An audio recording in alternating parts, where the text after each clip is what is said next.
keep his mouth shut. This is why nobody wants to be around you, because you're just a gross person.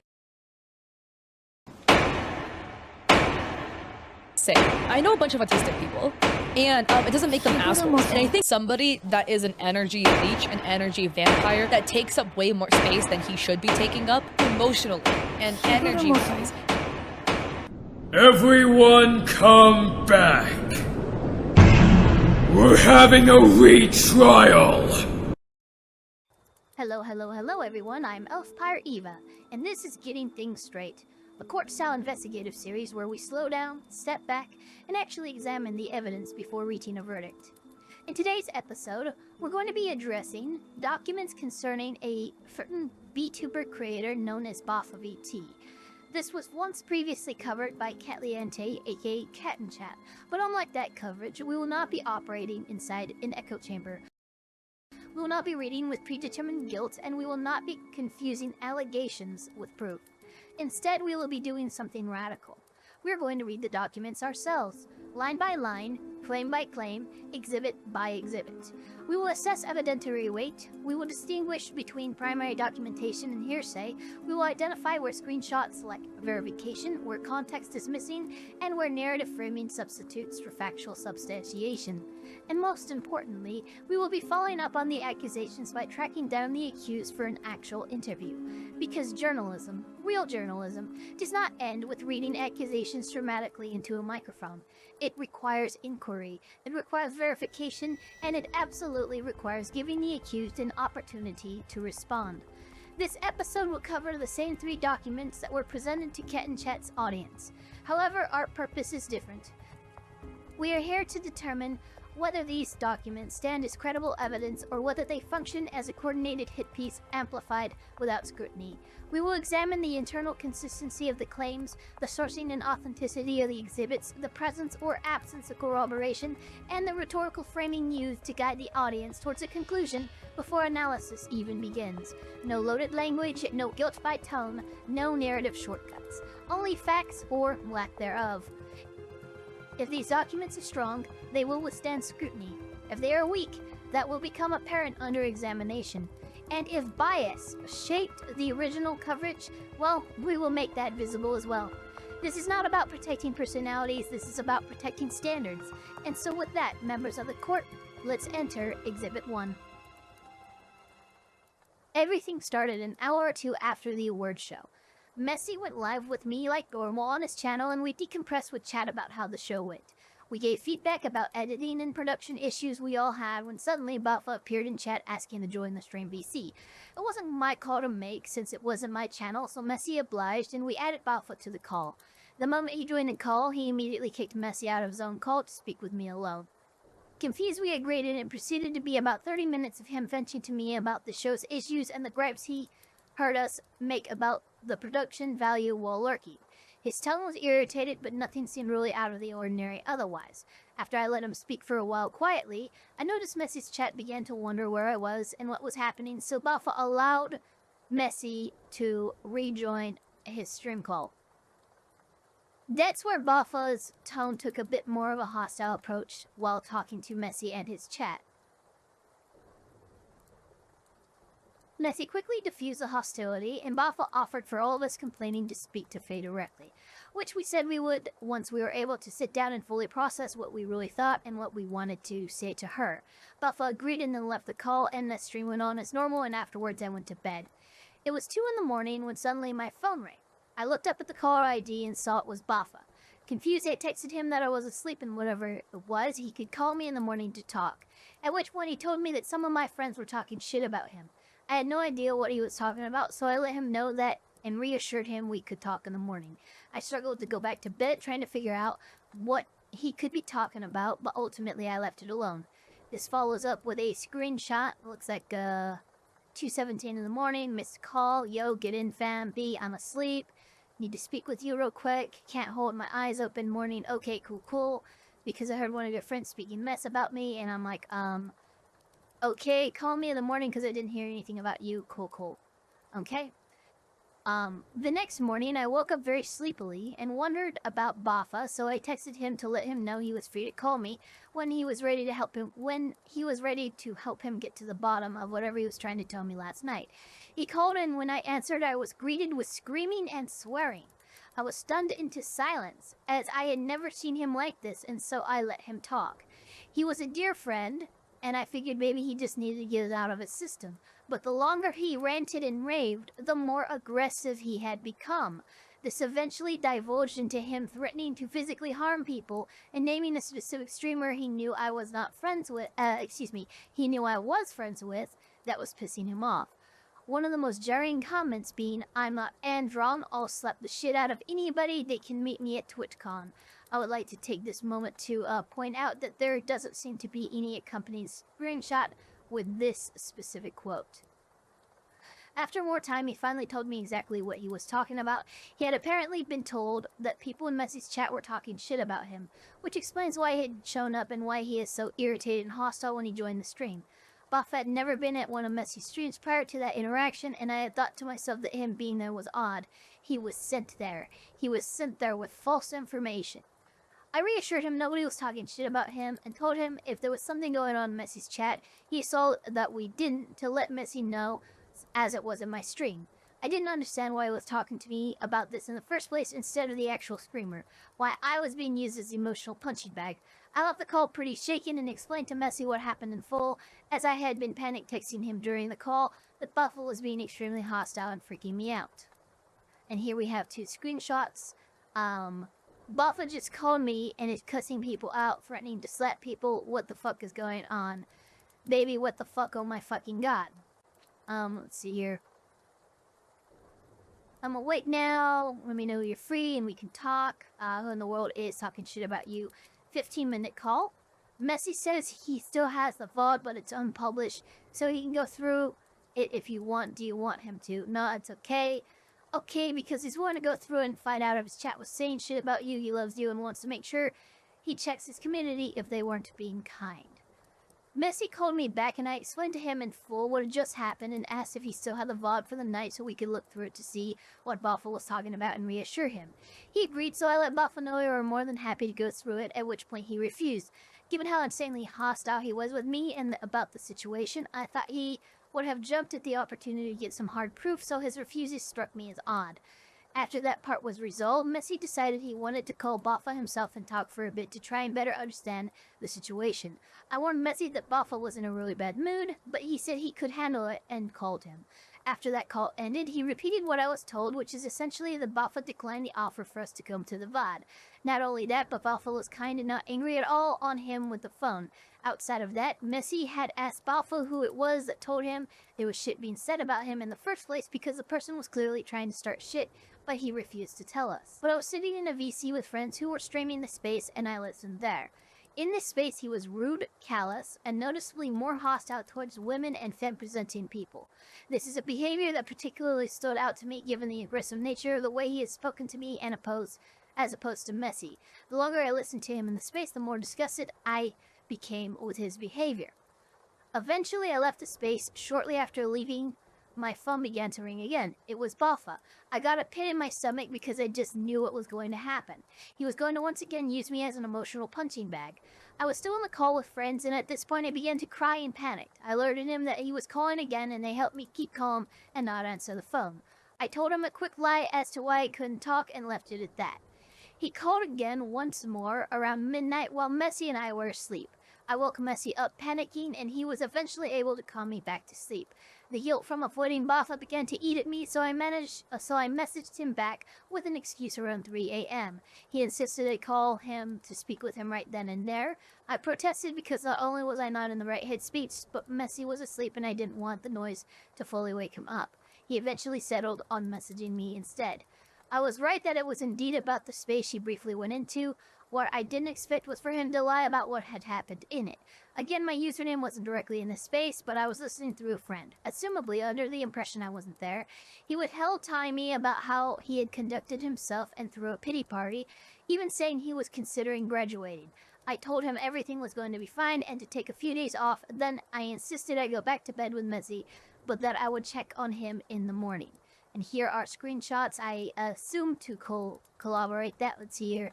You got $100. Hey B, I'm with some family. What's up? Congratulations. Yeah. Let me call you back in a bit. I'm just having dinner with my little sister, but I'm done. When I'm done, I can call back. Okay. And then you alive. Pass the fuck out when I get home. It's 3:30 in the morning at this point. I'll call you in the morning. Hey, I'd rather you call me now. It'll be quick. Messy's sleeping and I'm dead tired. I don't want to wake him. I may be gone tomorrow. Gone where? Liggett going to be honest. I sort of can't stand VTubers. What? You love VTubing. I got told I didn't deserve my award or nominations. I got called a lot of stuff. I don't think I belong here. How about you take a day or two off? Don't let people steal your joy about something you love. I'm tired of Obsidian. I'm honestly considering taking off tomorrow off myself because I couldn't get away from the shit with Milky today and it wore me out. My career is based around trauma, from my stories to my interactions. I'm just tired. I can work hard, I can try to be good. I'm supposedly not for black people like Obi. I'm tired, so very tired. The next morning was another rough night's rest. The next morning after another rough night's rest, I messaged him to check in and he called. I knew I had no excuse to use this time, so I answered, and once again Bapha was angry and swearing about specific streamers he knew that I was close to and how he was treated in the space. I once again sat quietly and took the onslaught of his words. I was grinding my teeth so hard trying to bear it that I chipped a tooth. Eventually he changed the conversation to me. This was new.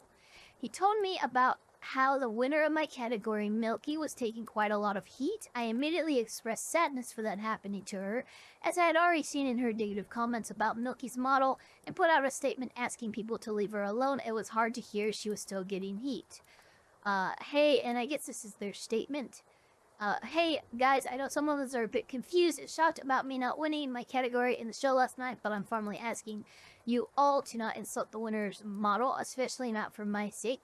At the end of the day, the winner was picked by number of votes received, so my loss simply means I didn't have enough votes. I'm okay with that, and I'm really asking guys to be okay with it too. I don't want to see my fellow nominee be slandered or hurt because of me.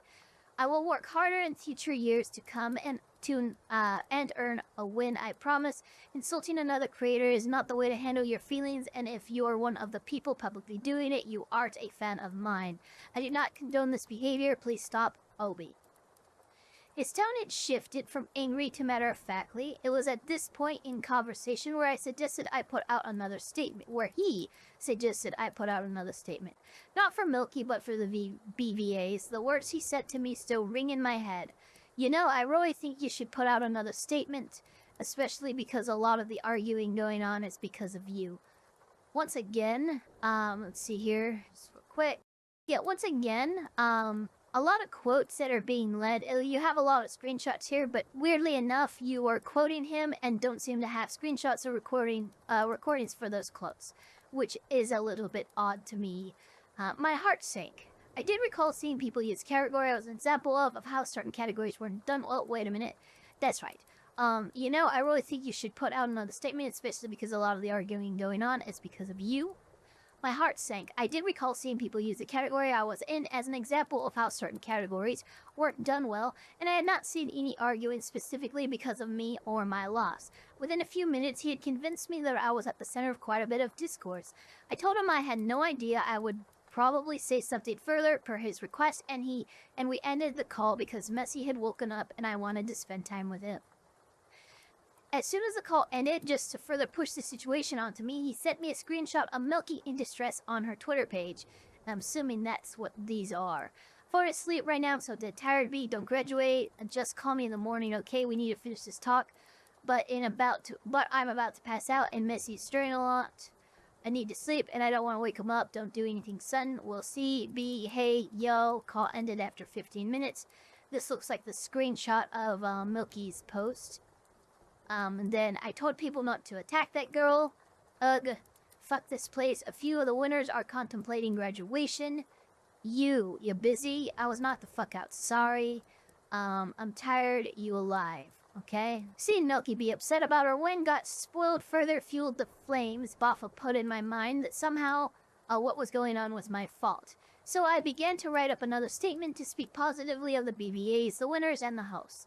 While I was writing this second statement, I informed some friends of what I was doing and why, at which point they pointed out to me that Bapha had guilt-tripped me and gaslit me, and that nothing going on was my fault or had to do with me. The more they spoke the sense into me, the more heartbroken I became that Bapha would go so far as to play with my emotions and try to manipulate me into doing something for him. I began to understand why my body was responding so poorly to being around Bapha. I accepted that I was used to let his frustrations out on, that he lied to me, that he gaslit me, and that he attempted to manipulate me. The anxiety, the lack of sleep, and chipping a tooth had all finally caught up to me, so I spent the rest of the day in isolation, only speaking to Messi and allowing him to care for me in the condition I was in. The next day, he messaged me in the morning that some of the other winners were considering graduation. I ignored the message because my body was still in poor condition. I let myself rest the majority of the day, and in the afternoon, I messaged him back asking for clarification and braced myself for another call, but nothing else happened. I eventually relaxed and went back to resting and recovering from the weekend.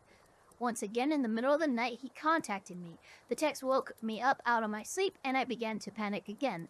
Messi heard me and woke up to calm me back down. We went back to sleep. When I woke up in the morning, I felt a lot better and messaged Bapha to let him know I was sleeping that night and that I was sorry for missing his call, and went on with my morning. Shortly after, my phone began to ring again. It was Bapha. All the happiness I felt immediately drained, and the anxiety began to flood my system once again. Once more, Messi saw what was happening to me and convinced me not to answer and take more of the brunt of Bapha's frustrations. It was at this point I knew I could no longer give Bapha the same kind of access he had to me before this weekend. Every time he contacted me directly, I was filled with panic, anxiety, and dread. I never called back. I didn't say anything else to him. I left almost 2 years of friendship right there. Bapha had always been a kind of goofy person to me, and the weekend of the BVA showed me a side of him I couldn't unsee. It showed me Bapha was more than comfortable putting a good friend through emotional manipulation and abuse while protecting people who were out to create chaos and harm. I never wanted to speak about this publicly, but seeing his public behavior get brushed off in a recent video, knowing how he treated me privately, made me realize I had to tell my story. Thank you for reading all of this, Obi. After reviewing about Bapha in full, the primary issue is that it presents serious and emotionally charged allegations while relying almost entirely on subjective interpretation and unverified secondary material.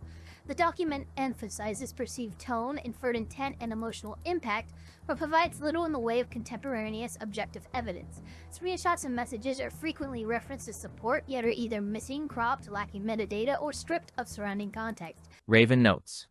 To add to what Eva is saying, is that this image in the document raised multiple alarms during the investigation. This image shows Obsidian Panic texting her partner at the time, Messi, saying Bapha is absolutely losing it and threatening to slap people. What originally raised eyebrows was that part of the text is edited. Then upon closer inspection, we notice the Discord camera icon is glowing green. Anyone familiar with the Discord mobile interface knows the camera icon does not glow green. To ensure the highest possible fidelity, we extracted the raw image directly from the document. We then submitted this image to Discord support on 3 separate occasions to verify its authenticity. Each agent confirmed there is no record of a green camera icon ever existing on their app. Furthermore, one named agent believes this could be from a different app entirely. We looked through Google Images, YouTube videos, forums, and Reddit posts for months. We couldn't find a single image of Discord with a green camera image. Also, upon extracting the image, we discovered it was image 1 even though it appears as the second image in the document, meaning it was the first image ever put into the document. It is also the smallest image file size-wise, which could point to compression. We worked with a Photoshop expert, and they compared it to a controlled image, and all the greens sync up. As opposed to the image in the document, the greens don't. We won't outright say this image was tampered with because, like one agent said, it could be an A/B test, but it does bring up a lot of suspicion. We'll have more information surrounding this later in the video. Are repeatedly framed as evidence of manipulation or abuse without demonstrating coercion, policy violations, or sustained boundary breaches after clear objection. As a result, despite the document's intensity, it functions more as a personal narrative and interpretive account than a substantiated factual record, leaving it highly vulnerable to challenges on relevance, verification, and credibility, which I intend to do right now. First, we're going to go over a few clips from the Twitter space, despite the fact that Document 1 did nothing to actually give me a link or lead me to the Twitter space in question, I was able to do my due diligence as a journalist and hunt it down.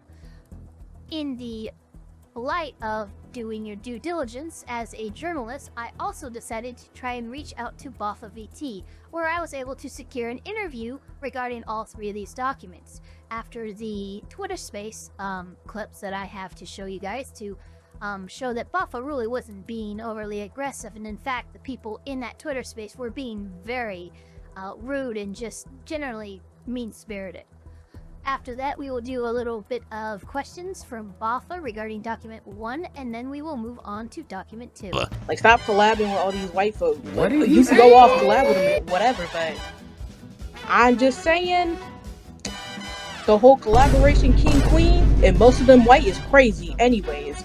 Yo chat, without further ado, here is the Twitter space. We're gonna go over it. I'm gonna try to add a little commentary or anything, but I will chime in to let people know who's what and stuff like that. But without further ado, let's go over this 12 minutes of, I think it was more than like a 4-hour Twitter space. Right at this point, we're about in the 3-hour mark, but I think this is at the point when Bapha was actually able to join. So let's go ahead and look right into that. The award show host, I'm willing to help. There we go. If I can relay any criticism y'all want to BaphaVT. Let me be real with you real quick. Mm-hmm. Do you think you should have been in that many categories? Right, so what? We're 18 seconds in, and we already have confirmation of at least in one thing, because remember, Doc 1 and its writer alleged that when Bapha joined this call, one, he was extremely hostile to female and female presenting people, and he was lying when he came back to them later and told them that they were told and implied that they didn't deserve their awards or their nominations or all that. We are 18 seconds in, and there you go. We just heard it. So let's continue from there. But we've already impeached the testimony of Doc 1 with 18 seconds of footage from the Twitter space. They failed to actually link us. Do you I think work you should hard. I believe any recognition I get, I should get if the community so sees it. Oh no, I'm not saying that you don't work hard, that you're not deserving. But do you okay, think whatever. we should have seen more people represented in them categories? Yes, but also multiple other people got nominated for more than one category. Not just me. I'm not saying it's just you. And I'm like, hell, if you look at the Oscars, there's people that get nominated multiple times for multiple categories within one show. Correct. Okay. Yeah. No, I'm not saying it's just you. Oscars, Grammys, more. Hell, Barbie had like 5. I do like the laughter on behalf of this other person. I'm assuming this individual is probably 10%. If I remember in my research, and sorry if I've misgendered you, but I believe that they were. Anyway. Raven notes 1. Yes, according to research, everyone in this Twitter space besides Bapha is femme-presenting, which makes another part of Obsidian's story incorrect because she implies Bapha was mean to femme-presenting people exclusively in that space, but Bapha only talked to femme-presenting people and wasn't mean, in fact, from the audio. Bapha was the one, in fact, being treated unfairly, being told he didn't deserve his award a total of 5 times. Kind of funny that all of a sudden they've backpedaled. Oh, no, I'm not just saying just you. Oh, I'm not saying you don't deserve it. I'm not saying you don't work hard. And then you hear that nervous laughter, because he's laughing in a way that we don't need laughter right now. There's no joke being made. There's no nothing. So yeah, this guy's already messed up, and he's on the back foot. What, 5? Barbie got nominated for 5 things in the Oscars last year, right? I have no idea. I think Barbie got nominated for 5. I think Oppenheimer got nominated for like 7. Trying to remember what else, but like, yeah, I don't know if it's Oscar, could have been Golden Globes, but like, yeah, Something that you could have, if you wanted it to be of that like stature, you could have asked the community right there. So this is a cut because obviously we're talking about other nomination awards and stuff like that. I believe. Let me see here. Please I let me do have a genuine question. Can't really tell who this is, but it's another individual. I will say, they did just say, please let me speak. Bapha's kind of running over them. Okay, is etiquette online and communicating very good? No, but trust me, in my friend groups, we're running over each other all the time. And sorry to cut you off. I just a genuine thing I was thinking about That's good. earlier. What was the I need to know, because I've been seeing comments about the voting. I really need to know what was wrong with the voting, it being on a popularity thing, or VTubers voting for VTubers. I don't know about VTubers voting for me. I know my community voted for me. That's what everybody was encouraged to do, to campaign and get their community to engage in this event. Yeah, and again, I believe nominations were done via Twitter or something, and then after nominations actually went through and were locked in, they did Google Forms or something for the voting. Vote for their favorite streamers that were nominated. That's how Phillians was ran. That's how Iron Mouses will be ran, and that's how Takahata's will be ran. That's how all these VTuber award shows. Did Takahata ever make that award show, or did everything with his stuff go down? Will be ran. You want to say, hey, it's going to be a popularity contest. Well, that's how it is. And just like I said It's last night to literally, you, I do not care about those other awards shows that they got going on. All right. Well, we're showing you what's industry, what's industry standard there. But whatever. I care about what we got going on. Yes, but And- there is an example. There is a template. This award show came because of the people were complaining that the Phillian one happened. That big grand award show happened, and there was no Black VTubers nominated. I do remember fellow Black people all saying on Twitter, "Well, none of us got nominated." Kenji averages 1,000+ per streams. He's one of the biggest VTubers on the platform of Twitch. His YouTube videos are in the 10K extra, and he wasn't nominated in the Phillian one. Then we make an event, and then the event isn't done. Well, we don't get anything. We're not pushed or moved anywhere, and then we get an event for ourselves. We run it similar to the other event. We have it on a popularity vote, and that's what we do. That's where I'm trying to ask, what's the problem with it being on a vote-based level? Okay, I can answer that. Well, objectively speaking, like the other person told you, we're not big enough to even be doing a popular vote like that. And Big enough for democracy? I think you are. I could be wrong, but I think you are. even for the categories that would work out for, there were some categories where it didn't make sense for it to be a popular vote. There needed to be a panel of judges that were already set aside to go ahead and like add their percentage of their votes to it on that front. Like, for instance, where I'm coming from as an artist, objectively, and I told you this last night.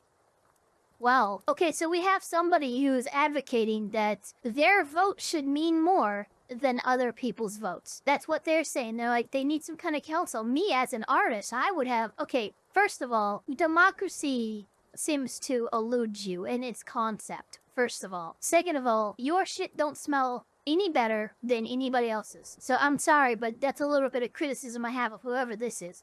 Without any other, things interfering with that, as an artist, professional, and I'm not just talking about online VTubing, I'm talking about IRL, what I do for a living, what I used to do for a living, what I went to school for.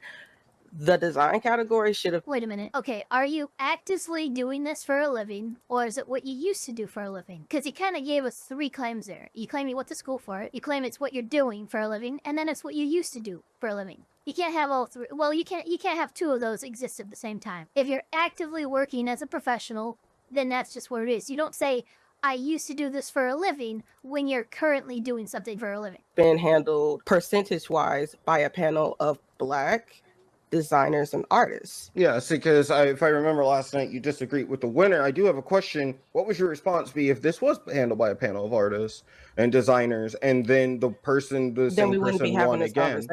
But you seemed to, let's get some details about from last night. You were seemingly upset that the person that you wanted to win, the person that you thought should win, the person that you believe you deserved to win, didn't win.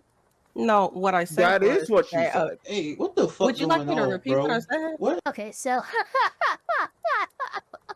I do think that this is probably the most hostile I could find. And again, it's not as hostile as the document reads, right? Or the document tries to convey, which again, they don't link this. But I mean, this person came in saying that because they're an artist, there should have been a panel of Black artists and Black people whose vote meant more and counted for more than everybody else who was allowed to vote in the BVAs. That is some of the most conceited, narcissistic shit I've ever seen. I mean, a word comes to mind: hubris, arrogance before the gods. What's going on? Is this a personal vendetta? What the hell going on? Oh, it's not personal. I'm sorry. I speak on a very straight I speak very straight, especially in situations like this. I'm No, you very speak sorry about at that. someone, and you were kind of speaking at me just now. Would you Okay. like me to respond? Apologies. You can respond. Okay, thank you. So last night, what I said was okay. now. I mean, he did apologize. So that is Bapha apologizing, saying, okay, you can respond. Sorry, whatever. Probably more than what I would have done at this point. I'm telling you all right now, I'd be a lot more aggressive here than what Bapha is showing to be quote unquote aggressive or not. My vote, you already know what my vote would have been Oh, for. me and And you I had the said, same vote. and I Nah, let's said, stop interrupting yeah, people. and Thank you. And I said specifically why. Now, I did not say that she needed to be the end all be all vote. I said why I would have voted for her as an objective artist, as somebody who is speaking just on the designs. But because That's so crazy because art is inherently subjective. The fact that you are trying to objectify art, that's not the right word, but like the fact that you were trying to make art and like someone's performance in art an objective rubric that you can grade on, it's kind of fucking crazy given the foundation of art itself is meant to be subjective. that mindset did not go into those choices, that is not any of my choices did not win. None of them. Not the first, second, or third. I even explained that, to be honest, second place was in the running with 2 different people. And why I specifically was like, Raven notes. 2. The standings of the nominees were never shown, so it is no way for Nami to know who second place was. We have no idea why she said she knew who second place was. On top of that, nominations were done via a Google submissions and not handpicked. I wanted this person to be in second place, but this other person, their design and the concept to execution that they had actually made a lot of sense. But also, I can't exactly give them the place because I feel like I've seen this same combination, multiple times before. And not to mention, it's already mainstream. So, but still it's on a vote. People voted for the other person. Now, I do have a question, and this is just something I want to know. If the vote results were released publicly, would this clear anything or add any transparency or calm anyone's nerves? Well, one on the that vote would be results. the I feel worst. like that would make things worse if I'm being But serious. like, I'm sorry, what? Yeah. Oh god. You're saying, all these people in the Twitter space, you are saying that somehow releasing the voting results, the Google form response results, I know exactly what he's talking about. Somehow, I'm beside myself. Somehow releasing those in an effort to be transparent to the voters and the viewers of the BVAs, and the other nominees even, you think that would somehow make it worse. I'm sorry to say, but I think you guys are just out for a fight. You guys are just out to hate what happened, and there's no real reasoning with you. So at the 6 minute and 18 mark of this, 13-ish minute, video, we still have another 6.5 minutes, by the way. Somehow, at this point, hearing that response, if I was Bapha, I would have bailed out then. I'm like, okay, there's no reasoning with you guys. if you guys want complete transparency, because I did see arguments of rigging, I saw those. I don't know about rigged. I don't know would where say you it's saw that. biased. Like the What's the vote argument being in from that? just the Bias. community alone is a bit biased. Like as terms of the nominations, because once you see Bias? the voting, once the voting starts for like the nominees that are up there, you can't do anything about it. Nominations though Yeah. was definitely kind of manipulated simply because there was no sort of like. Raven notes. To say it was bias and favoritism in a vote-based competition from the nominations to the winners is saying it was rigged. It implies the stated rules of fair play were completely compromised. The outcome was not decided by merit, skill, or genuine public consensus, but rather by an unfair advantage given to specific individuals by the organizers or the voting body. You are saying it was rigged without saying it was rigged. Just thought everyone should know that. Also, here are the voting results. Everyone won fair and square, with Bapha winning his by a 3.9% lead. Democracy! Voting team to like decipher if these people actually deserve to. Again, voting team, dude. She wanted to be the one making all of these decisions, and like her say of who wins and who's nominated and all that. She wanted to be that person. She's upset that the community chose the nominations, and the community is the one who fucking chose the winners, and it wasn't her. And that's that's honestly what she's upset about. I'm sorry. Anyone viewing this with a lens of objectivity wouldn't be able to notice that. Be on the nominees list. That's just me. I'm not saying it was rigged. It was rigged. Whoever else said that. Like, it should have been a team. Like, I'm not saying they had to have direct, influence as to how much, like, the voting, how, like, they have their votes in there too that influence it. Just the fact that there's no quality control when it came to those votings, and like, that's just me personally. That's again, this is what happens when somebody loses a vote. I will even say this regarding, like, like if you brought it to political elections regarding, like, America, right? When Trump lost in 2020, he claimed foul. When Trump won in 2024, the other side claimed foul. I've seen many rigged voting fucking arguments from the other side because Trump won 2024. I'm not commenting on that opinion-wise, but what I'm saying is it tends to be the people who lose these votes always have a problem with the voting. But they wouldn't have a problem with the voting had they won. Quality controls, no background checks, no, like, nothing. Nothing. It was kind of just put together. Background checks.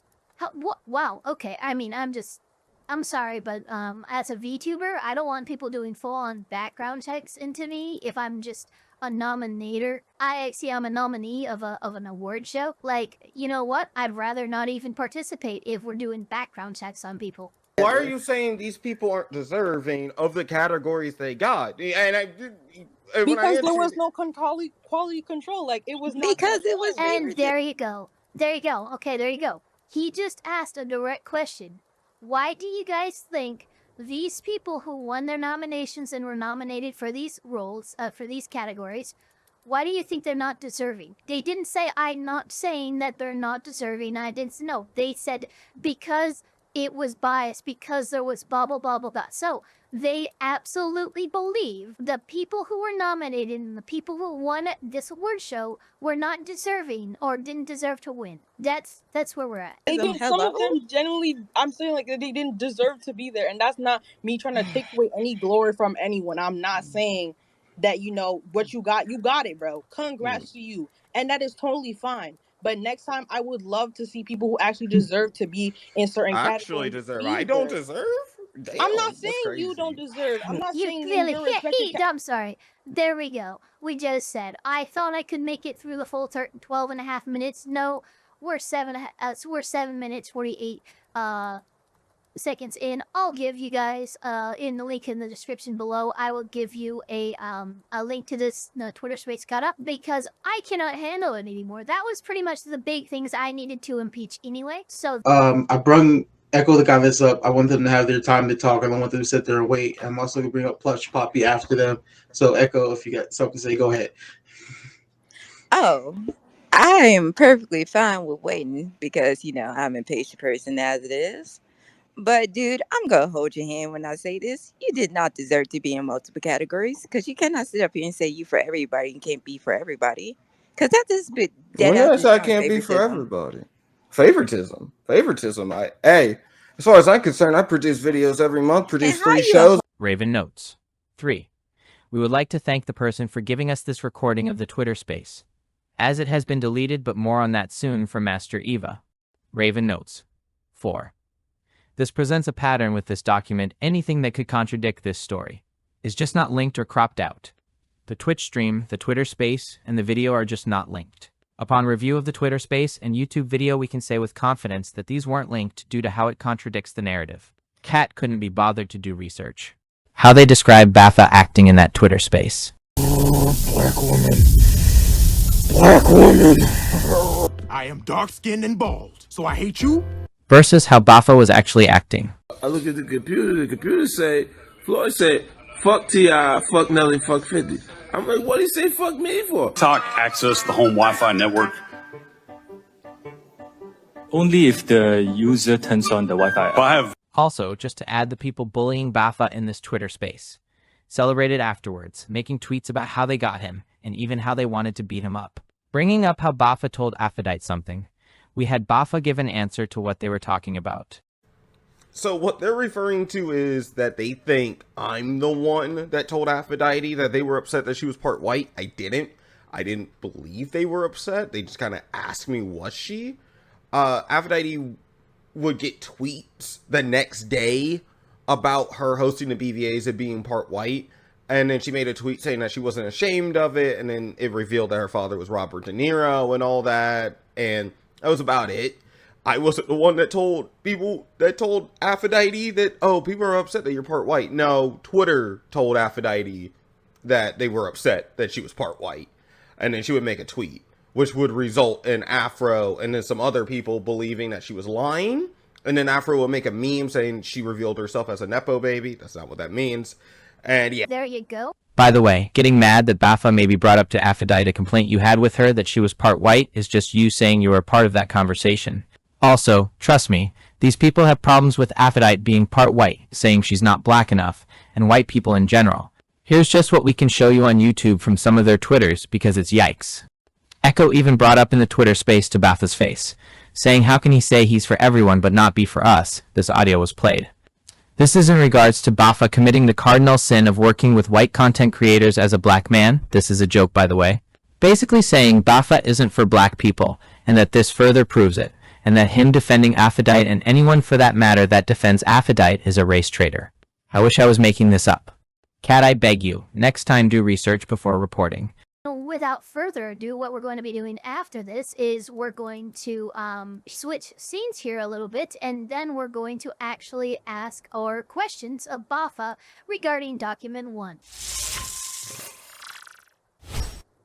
In Obi's document, there's speculation on their part that you were sent into Messi's stream call by someone, at which point you demanded to be added to stream call VC, kicked Messi out somehow, and held Obi hostage for half an hour before allowing Messi to rejoin the call.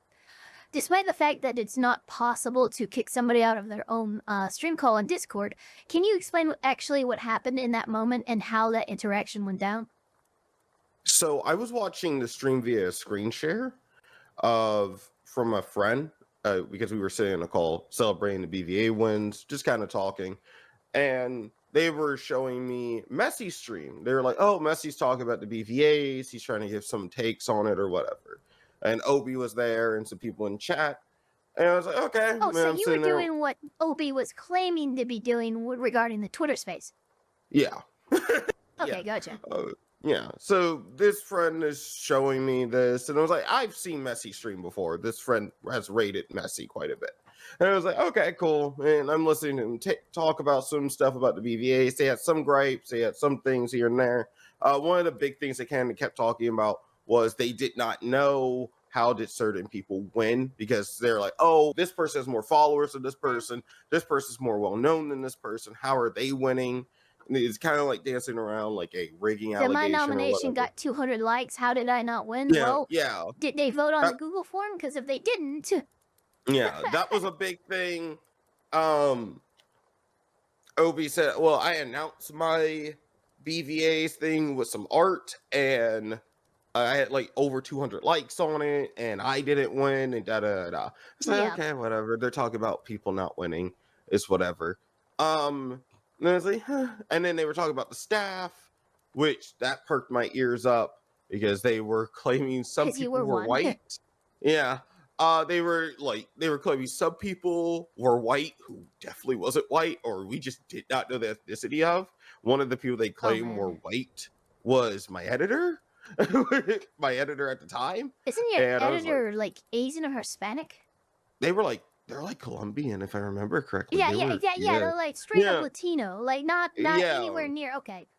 Yeah, anywhere near white. I was like, okay. Then they brought up my my hair on my new model, where they thought I was straightening my hair to kind of fit in with white people and stuff, and how Obi said Obi was criticizing your like a design thing had come out, and then she was like basically shitting on it. Yeah, and I was like, okay. I'm like, we're friends. You could have just, I don't know, tell me how you felt about that or asked a question about it. It's like, okay. Yeah, public call out is way more efficient. Yeah. And they were on that stream, and I was like, okay, I guess I'll talk to them about that later. And the only thing that really perked my ears up about like, oh, I need to join this, was when they started talking about Milky. And just to clarify, I don't know who Milky is. They won the design category, and even I was kind of shocked they won the design category because I did not know remotely who they were. But they Yeah, won. I'll have editor put And- up a little screenshot of Milky. Yeah, But yeah, Milky and- was, I believe, the winner of the design category of the BVAs, right? Yeah, design. Yes, the design category. My bet on who was going to win and the one I wanted to win was actually Obi, and Milky won. And I was like, okay, good for Milky. I did not see that coming, but Milky won. And That's democracy. they were talking about, and I chopped it up. Well, maybe Milky campaigned harder than everyone else. So Milky, they were talking about Milky's thing, and the thing they said, well, Milky shouldn't have been here. She's underage. And I was like, oh. Oh, that's a I was serious like, allegation. I was like, The oh. BVA, And they're like, for reference to chat, by the way, the BVAs was an 18 plus only to even be nominated. So being Yeah, under the see- age of 18 would have invalidated and disqualified her. disqualified her, yes. So I was like, okay, Milky is apparently underage. So I asked her in chat, hey, can I let me in? Can I join? I need to see something. Okay, so I get into a call that is made by Obi. It's like, okay, Obi makes this call. I get into the call. I'm like, okay, cool. Oh, so it wasn't And- even Messi's actual call. It wasn't Messi's No. created call. It was Obi's No, it was created call. yeah, it was a group call because I wasn't in Gotcha. Messi's Discord server, and I did not know Messi outside of he gets rated a lot by my Oh, friend. so it was a group chat. So you had to be added to that shit. Yeah. It's not yeah. even like you could like join a server and like demand to be, No. added No. into the channel. No, you have to No. literally go to add friend to group and then Yeah. scroll, select your name and there. Okay, so this Yeah. was a deliberate allowing you into the call then. Yeah. So because at first they were kind of like, oh, Bapha's here. Oh, well, you join. Let's see what's going on here. I was like, cool. First thing I do is like I start talking to Obi. I'm like, hey Obi, the thing you said about my design, is it right? I still actually have dreads in this one. And I was like, it's like, okay, wait a second. I don't know this Messi guy. And I tell Messi, I'm like, can you leave for a second so I could tell Obi about my design? We have the screenshot of the call. But I was like, okay, can I get so I could talk to Obi about my design? I don't really know you. So I don't want to share this kind of Basically, information. you're sharing what's known as privileged information. Yeah. And he's like, okay, sure. It was like, cool. And then we'll talk about the BVAs thing in a second. And Yeah. when we're there. So I was like, hey, Obi, I heard what you said about my design. I don't really appreciate it. But yeah, she's like, oh, well, I thought your hair was straight. I was like, okay. So I put an image.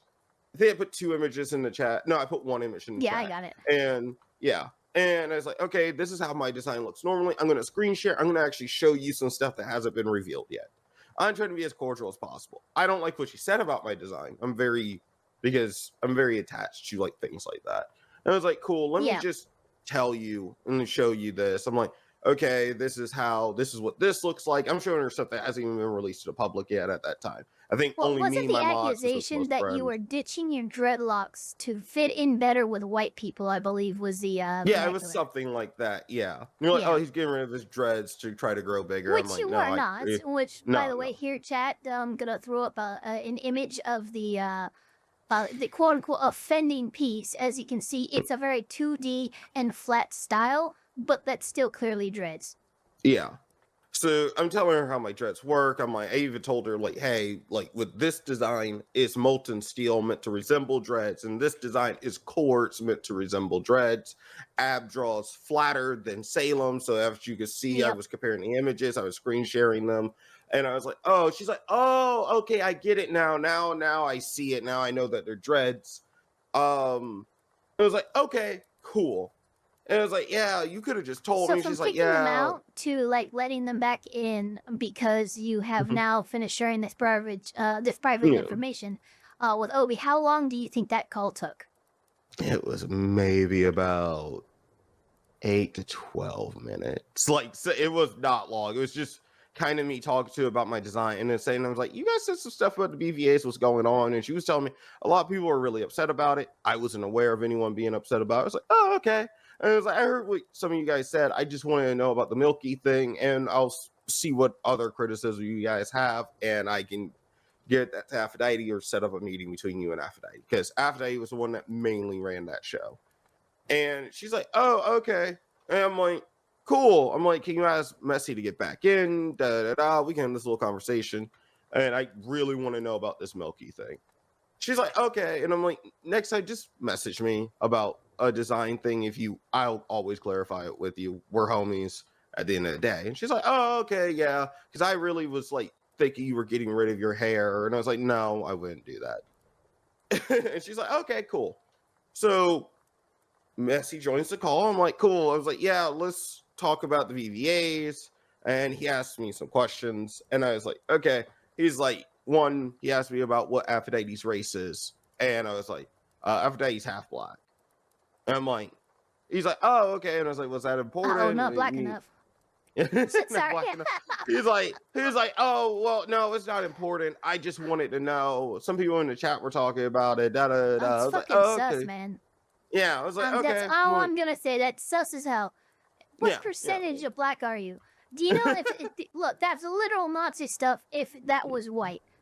Yeah. All I'm saying. Yeah, I was like, okay. I was like, he's like, yeah, it's not important. I was just trying to get clarifying information. I'm like, okay. I'm like, yeah, one drop rule, brother. Do you not belong to the master race? And then he said, oh, what was the race of the staff? And I was like, that's one thing I want to clarify with you. I'm like, one, the editor was possibly half black. I don't really know. Two, the other editor that you were talking about, that guy's not white. I don't know why you called him white. He's Colombian. And the artists, that did the drawings, I don't know what race there are, because all they did was show up as a black screen. So I'm like, he's like, oh, okay. I'm like, yeah, because is black staff and all that. I'm like, yeah. I'm like, I get it. Aphrodite did all the hiring of that. And they were saying, yeah, because some people got clips during the BVAs that could have got them banned. And I was like, oh, maybe not have clips on your channel that could get you banned. Yeah. I was just gonna say, I'm like, well, if they came from your channel and you're concerned there's something that could get you banned, why are they on your channel? Yeah. And I was just answering questions. They're like, yeah, we have a lot of black editors in the community. She could have hired them or da. I'm like, yeah, you could have that discussion with Aphrodite. I'm like, even if you look at the BET did they want to have? Didn't you offer that discussion? Yeah. What was the reply? This was at the end of the conversation, and I asked, hey, do you guys want to talk to Aphrodite? I will set up a meeting. I know she's looking for feedback. Confrontation is a good thing, rather than just sitting in this call talking about this. You could talk to, I will set up a call with Aphrodite herself so you guys could talk about it. And they were like, nah, we're going to let Twitter do its thing. And I was like, oh, they're going to let schizos be schizophrenic about, okay, well, I mean, I think that should... Yeah. That shows that shows what a level of faith they were acting with, which is extremely bad faith. Yeah, and they asked me, like, the other things they kind of asked me was, like, I was like, one, who's kind of here to also clarify about my hair. And I was asking, they were saying, how did Milky win? Because she's underage and she's not that well known and da. Even before then, they seemed really upset about Milky. I don't know what this previous situation was with Milky and them. I would later get a clarification, but just not in this call. And yeah, they would tell me, how did Milky win? The numbers aren't adding up. And I'm like, okay, I think Milky just campaigned better. You were encouraged to campaign. And you're like, oh, okay. Yeah. And they're like, okay, that makes sense. And then one person asked, you guys should be, it was Nami that left a comment along the lines, if I can remember correctly, you guys should look into how people campaign. And I'm like, I got a lot of content. Yeah, we're not look, this isn't the 2020 election, right? I'm not gonna fucking Jesus. Yeah, I'm like, I'm not like how I think about it. If she offered remember free tacos, this award show was put on largely by volunteers. Yeah. If she said like, oh, everyone gets a free taco if I win and nobody could counter that, then you weren't gonna win in the first place, in my opinion. I was like, okay. I was like, I'm not going to do that. I was straight up with that. I'm not going to investigate how people campaign for a VTuber award show. I'm not doing that. No, that's no. And it sounds like people were it sounds like they were very upset that they didn't win. That's that's what it seems like. Yeah, and I told them, hey, I was like, we can have this conversation, but I'm like, we are gonna look into the Milky being underage thing, and we had a discussion. Oh, so you guys did do that? Yeah, we did do that. We found that she wasn't underage, at least by the time nominations happened. The only reason we thought that this could be true, because during her introduction speech thing video, she said that she was in high school. So she could have about to graduate, and she was just graduate. Yeah, about to graduate. Okay, yeah, okay, so that's 17 or 18. 17 or 18. I was like, okay, cool. So there's your reasonable suspicion. You looked into it. You found out before she even was nominated. Was she 18 or? Before she was even nominated, she was 18. Okay. So by the time that's out of your guys' hand. Yeah, and I even told them, I was like, the only thing that we could really do if we did find her to be underage is privately tell her, because we're not going to make it public with a minor that they did something. We would tell them, hey, you're barred from entering next year's awards. We can't take your trophy away. It's a digital picture, so it's like, I'm gonna go through your computer like a Digimon and snatch it out. I'm like, we can't do that. That's all I told her. You have the FBI raid the machines, seize them under a search warrant. Like, what do you think we are? We're an award show for an internet meme. Yeah. I was like, okay, cool. And they were like, okay, that was the big thing between me and them. And I was like, okay, do you guys want to talk to BaphaVT? They said no, of course. And I was like, okay, I'll investigate this. I'll keep you guys up to date. Me and Messi talked about it. Messi's like, maybe we should just keep this stream offline. Like, we should private it. And I was like, oh yeah, that would be a good idea, because we don't want like news tubers or stuff, people catching it, and then this minor gets harassed, and we don't even know if they're a minor. Yeah, if they were not. A minor, yeah, that's fair. Yeah, let's keep this on the down low. We don't need that pressure on them. I was like, okay, cool. I pretty much left. I said, real reason I joined in here was about the Milky thing and about my hair. Just to clarify, I'm not straightening my hair. Yeah, and they were like, okay, yeah, sure. And I watched the stream for a little bit, went back into the call with my friend, and that was about it. It was a pretty normal conversation. I don't remember being mad. I wasn't stressed about the BVAs. I wasn't being ran ragged or anything like that by BaphaVT. I don't even know why it was the BVAs had just finished, and that was pretty much everyone. That was like you doing your celebration for winning your category, and them honestly like creating a little echo chamber of hate and pity. Yeah, and I'm like, just sitting there is like, I was really concerned about the minor thing. I clarified the ethnicities of the staff, and I offered a chat. That was about it. And then I left, watched him play, like, I guess it was like a Doom mod or something. It's like you're shooting a gun, you're on a farmland. It looks like a Nintendo 64 game. Watched that for a little bit, hanged out with my friend. Then later, like an hour or two ago, my friend would inform me of some stuff, and that was about it. It was a pretty normal conversation. In Obsidian's account, they describe a phone call where you allegedly yelled, swore, and even threatened to physically harm people, including a streamer they were friends with. Can you walk us through what actually happened during that call and whether any threats were made? I believe, specifically, the quote that I'm referring to is, quote, "Then there's the screaming and swearing call, complete with one very colorful quote." And again, they don't have any audio or video of you saying this. They just say that you said this. So this is literally hearsay, but I'm giving you a chance to respond to it. The quote is, "I'm not Andron. I'll slap the shit out of anybody that can meet me at TwitchCon." Now, once again, can you actually walk us through what happened in that call and whether any threats were made? That call, I remember calling them because I think they weren't in Messy Streams or Messy Stream was done or something. I was like, because my friend was telling me, like, hey, man, after you left for a little bit, they were talking mess about you. And I was like, why were they talking mess about me? And they were like, yeah, they were really upset at you. And I was like, wait, okay. After like the call that you went in and you like set a bunch of stuff straight and offered. So, wow, okay, gotcha. Yeah, and I was like, but why? They were like, yeah, they did that. And I was like, okay, I'll go ask Obi about that because I don't need any problems or anything. So I call Obi. Obi's like, oh, I'm going to bed. I was like, oh, okay. And I was like, yeah, somebody was telling me somebody was talking mess about me in the chat. And I was like, and I even responded, and I was like, they're like, oh, who was doing that? And I was like, okay. Yeah, I was like, they're like, we'll talk about it in the morning. I was like, cool, okay. So I go back to my friend. It was like, yeah, they said they don't know what they're talking about. Like, nah, I saw it. I was like, okay, we'll go over in the morning. And they're like, just don't drag my name into this. And I was like, oh, okay. Well, I mean, dude, you're making an accusation. I should tell. Look, okay, that's my lawyer brain. Anyway, continue. Yeah. I was like, okay. So I call Obi in the morning and I tell them, I was like, was somebody talking some fucking shit about me? And she's like, they're like, no. I was like, okay, that was really weird. And she was telling me, hey, I could get Messy to go over to stream chat with you and all that. I was like, okay, cool. And we kind of sat there and just kind of talked for a bit about like random VTuber stuff that was going on. And I was like, I'm been stressed out about this and that and blah, blah, blah. And it was like, I think the Dove Kenji situation was going on. I had some stuff going on beforehand. I have some sick family members.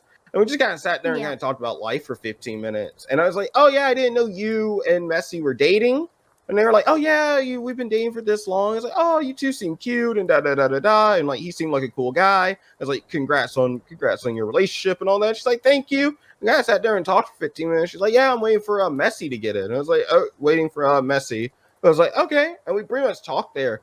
I don't remember if I talked threatened to slap any of their friends. I don't believe I did. Obsidian mentions that during one of your phone calls, they were grinding their teeth so hard from stress that they chipped a tooth. And oddly enough, they connect the physical injury directly to you and the way you were speaking to them. Is there any response that you have to that? That call, I had no anger in me at all. I was exhausted.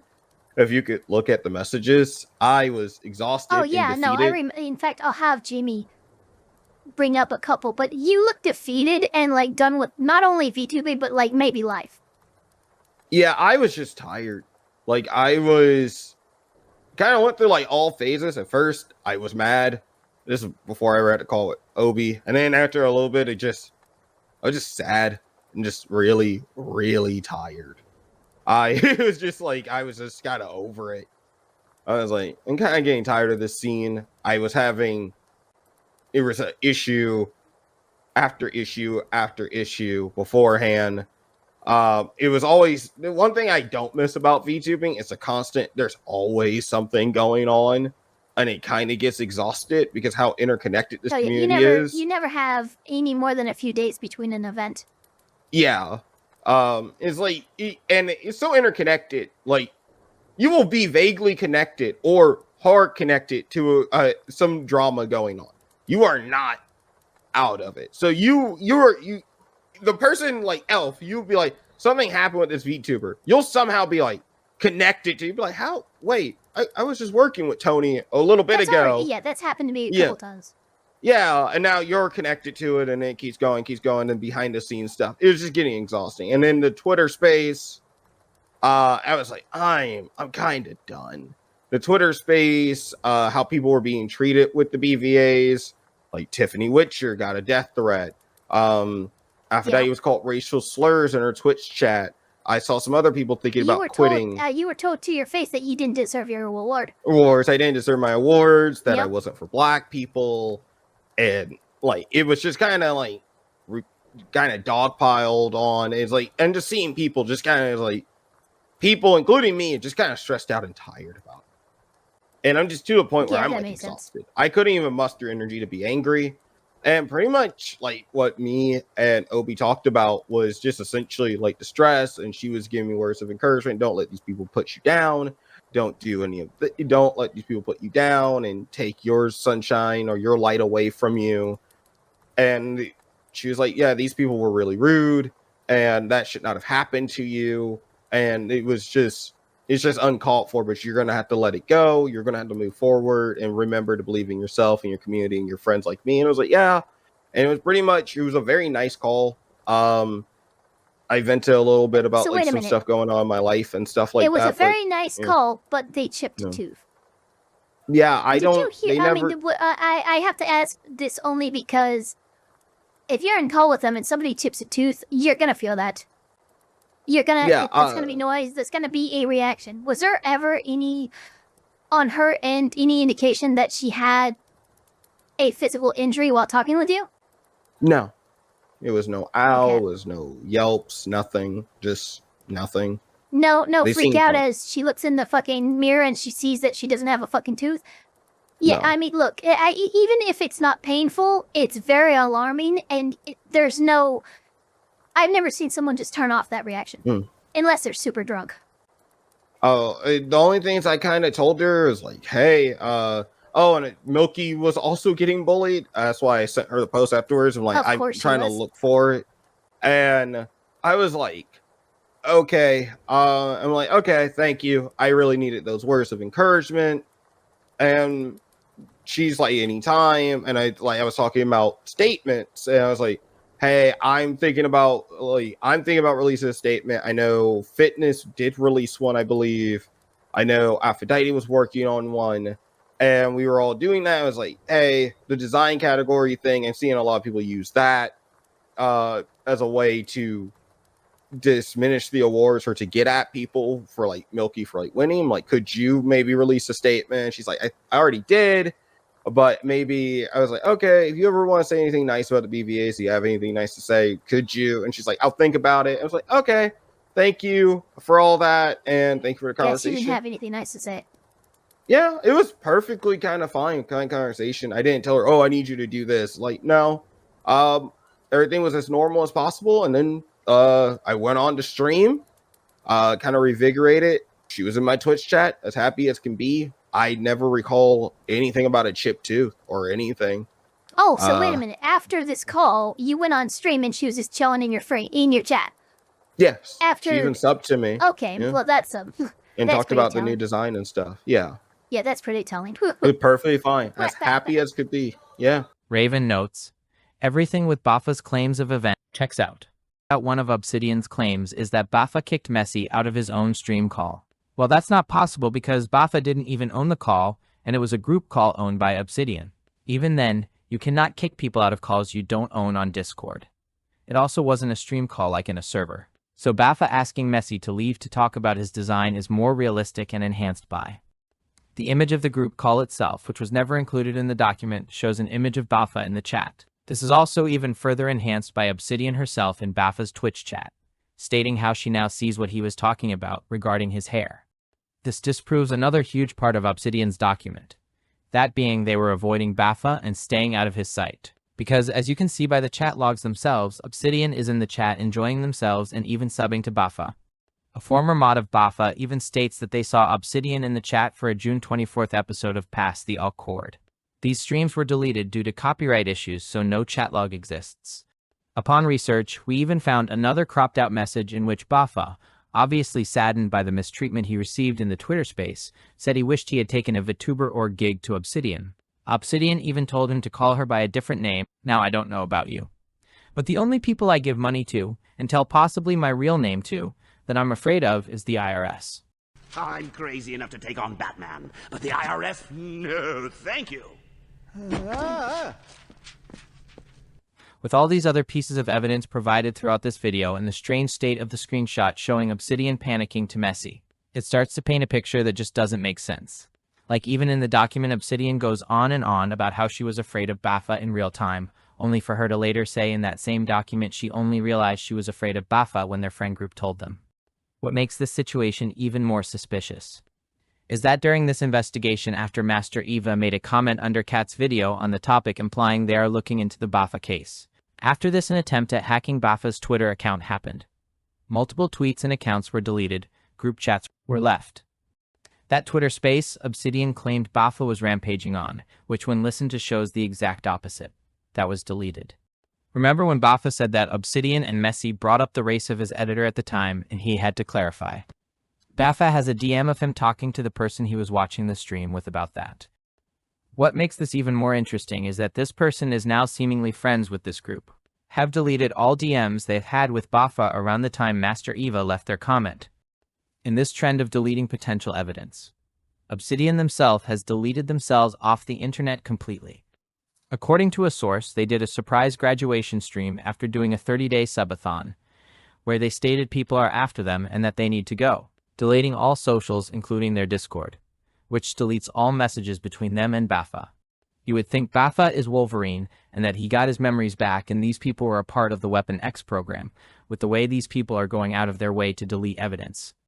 When will you guys learn that I don't actually use logic when I do these things? I don't care what I read. It's about the agenda. It's not about what you think. It's not about reading comprehension. It's not about the— Raven notes. Kat and Chat covered this story, and to the shock of no one, she had a vacation to go to, guys. She did no research, but to the shock of Eva. Kat just started adding stuff to the story that wasn't even there, and had crash outs if any contradictions or opposing information were pointed out. In a social situation, I have nothing against socializing. I'm very extroverted. But bro, look, man, I like to multitask. Okay, if I start playing League of Legends when I'm in call with you, you can tell I'm not paying attention, and I would feel bad. To me, seeing this person, Bapha, consistently demand for calls private, so you're at fault for leaking private behavior, is extremely manipulative language. I don't agree with that whatsoever. I guys a run back on the previous document. Obsidian lied to Bapha because Bapha was overtly harassing Obsidian in DMs to get her to answer his calls. He was like, answer. And Obsidian was like, no. And then he was like, why won't you call me right now? Give me a reason. Why can't you call? So Obsidian lied to make up an excuse to not have to call him because Bapha wouldn't take no as an answer. That is the core reason why she lied. But and with that, we have reached the end of Document 1 and its coverage. Now, unlike the original coverage from Cat Liente, we didn't stop at simply reading what was put in front of us. We followed the claims outward. We viewed the Twitter space reference within the document but not linked, and as much as we could stomach anyway, we examined what was actually said, what was implied, and just as importantly, impeached direct testimony from Obi that Bapha lied about what happened in that Twitter space. We also took the additional step that should have been taken from the very beginning. We sat down with Bapha, not as a hostile interrogation, not as a platform for spectacle, but as an interview, one that allows for direct responses to specific allegations, clarifications of timelines, and the opportunity to address claims that, up to this point, have largely existed without challenge. What we've witnessed so far is this. Document 1 is not simply a neutral collection of facts. It is a constructed narrative, one that relies heavily on selective framing, unverified or weakly supported claims, and a presentation style that encourages the reader to assume guilt before analysis ever begins. And when those claims are cross-referenced and actually followed up on by chasing down the Twitter space and with direct responses from the accused, the gaps begin to show. The omissions become noticeable, the inconsistencies start to matter, and the evidentiary weight becomes questionable. Now, originally, this is the point where we would move directly into Documents 2 and 3, but that wouldn't be doing this process justice, because if Document 1 alone requires this level of breakdown, context, and follow-up, then rushing through the remaining documents would only repeat the same mistake we're here to correct. So instead, we're going to do this properly. We're going to treat each document with the level of scrutiny it demands, which means this is where we adjourn for now. In Part 2, we will continue our examination with Documents 2 and 3, applying the same investigative standard, verifying claims, assessing evidence, and continuing our follow-up where necessary.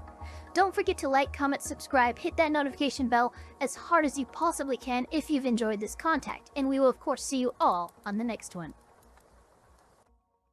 Part 2 is out now, where we will cover more of Kat's coverage on Bapha, reveal more information about the other documents that were hidden along with more debunking, interviews from Bapha, and others. Also, the full uncut interviews are in a playlist in the description. We also aren't on vacation, so unlike Kat, we did a lot of research.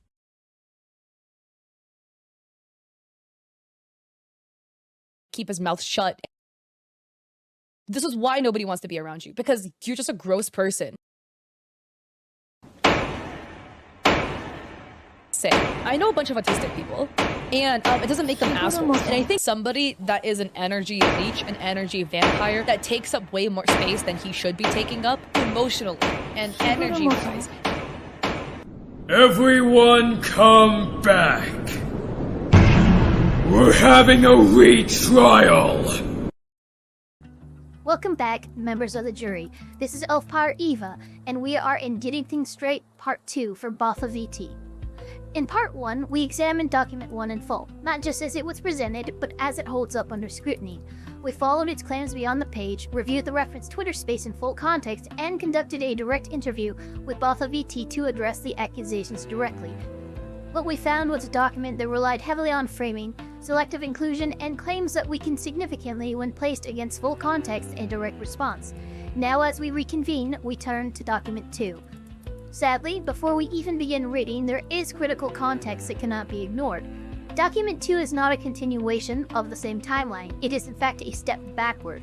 Rather than building on the events outlined in Document 1, which was surrounding the BVAs and the fallout that happened afterward, this document actually pivots to allegations stemming from 2023, events that predate the prior document by roughly a year, and more notably, it arrives after Document 1 had already gained traction.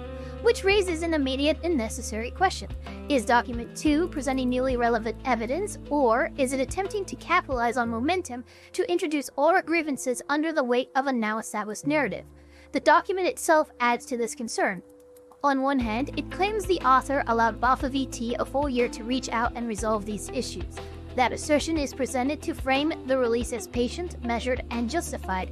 Yet, by the document's own conclusion, it states the author does not, in fact, want Bapha to make any sort of contact at all. So we are left with a contradiction at the core of its premise, an alleged openness to resolution paired with a declared refusal of communication. That tension matters, because it speaks directly to intent, whether this was an effort to resolve or an effort to inflame. As we move into Document 2, we will once again apply the same standard. We will separate assertion from evidence. We will examine whether these claims are independently verifiable or simply retrospective additions. We will question the timing, the framing, and the internal consistency of what is being presented. So, members of the jury, let's proceed with that in mind. Let's not just see what is being said, but why it is being said now. Entering into the record, Document 2. My personal experience with BaphaVT. I'm anxious writing all of this out, as this has been something that I have been quiet about for a year. The amount of times I thought of something in my head to put down on paper has been far too many. Please know that this whole document will not be perfect, but I tried my best to give my experience and perspective with clarity. I gave Grace of a year to see if he would reach out and realize his wrongdoings. Sadly, he does not learn. After being made aware of another creator, Obsidian, had come out with their experience of Bapha and his poor behavior, I decided it was finally time to come forward with my own experiences. I want to let go of my anxiety over my experiences and finally just move on. I wanted to be respectful, knowing that Bapha's headspace may not be the best currently, but I do not want to also sacrifice my own peace for someone else's comfort. A luxury I believe I gave to him for a whole year already. So I apologize if it comes off disrespectful, but please understand I am doing this so I can let go and move forward. For those who were there for my random vent on stream a few weeks back, this is one of the things I was referring to. It is so surreal that I was just talking about this before any of the situations with Bapha occurred over the BVA Discord. If you'd like to understand what I'm referring to, I have unprivated the VOD here. When you click on that, because their account no longer exists, the Twitch VOD no longer exists. I tried to my best to remain silly and upbeat, but it had gotten to me. TLD are my issues with his behavior. A year ago, mind you. Actually now 2, or almost 3 years ago now, from the writing of the original document. Constant self-inserting into my streams through chat, asking for VIP and subs for himself in my streams, uncomfortable sexual comments, played off as jokes, using me for his strings and content, constant demand for my time and not respecting my time, mocking my friends and their OCs, harassing and bullying my friends, vaunting community members during my movie nights, threatening me and others with violence, bringing me into his personal arguments with people that I did not know nor had interest of participating in, self-inserting, self-promoting, and demands in chat. There were several instances when Bapha would come into my chat and talk about himself, promote his stuff, or try to constantly get my attention to tell me the latest thing that happened to him. Anyone who knows Bapha knows he's great at promoting and marketing. I love promoting and supporting my friends, but this just became excessive. I constantly would tell him to stop coming into my chat to do this. He would try to guilt trip me into giving him VIP on my channel several times, as well as telling my friends to gift him a sub to my channel. We have examples here, and what Glitchia has done is they have filtered their Twitch chat to only show BaphaVT. So these are all taken completely out of context without the surrounding chatters actually explaining like what the actual context of the interaction is here.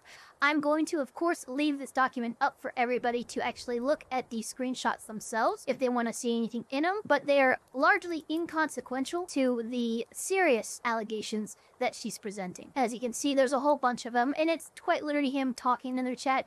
Yeah, maybe asking for VIP and stuff, but again, because it's taken out of context, it's literally filtered to only show BaphaVT.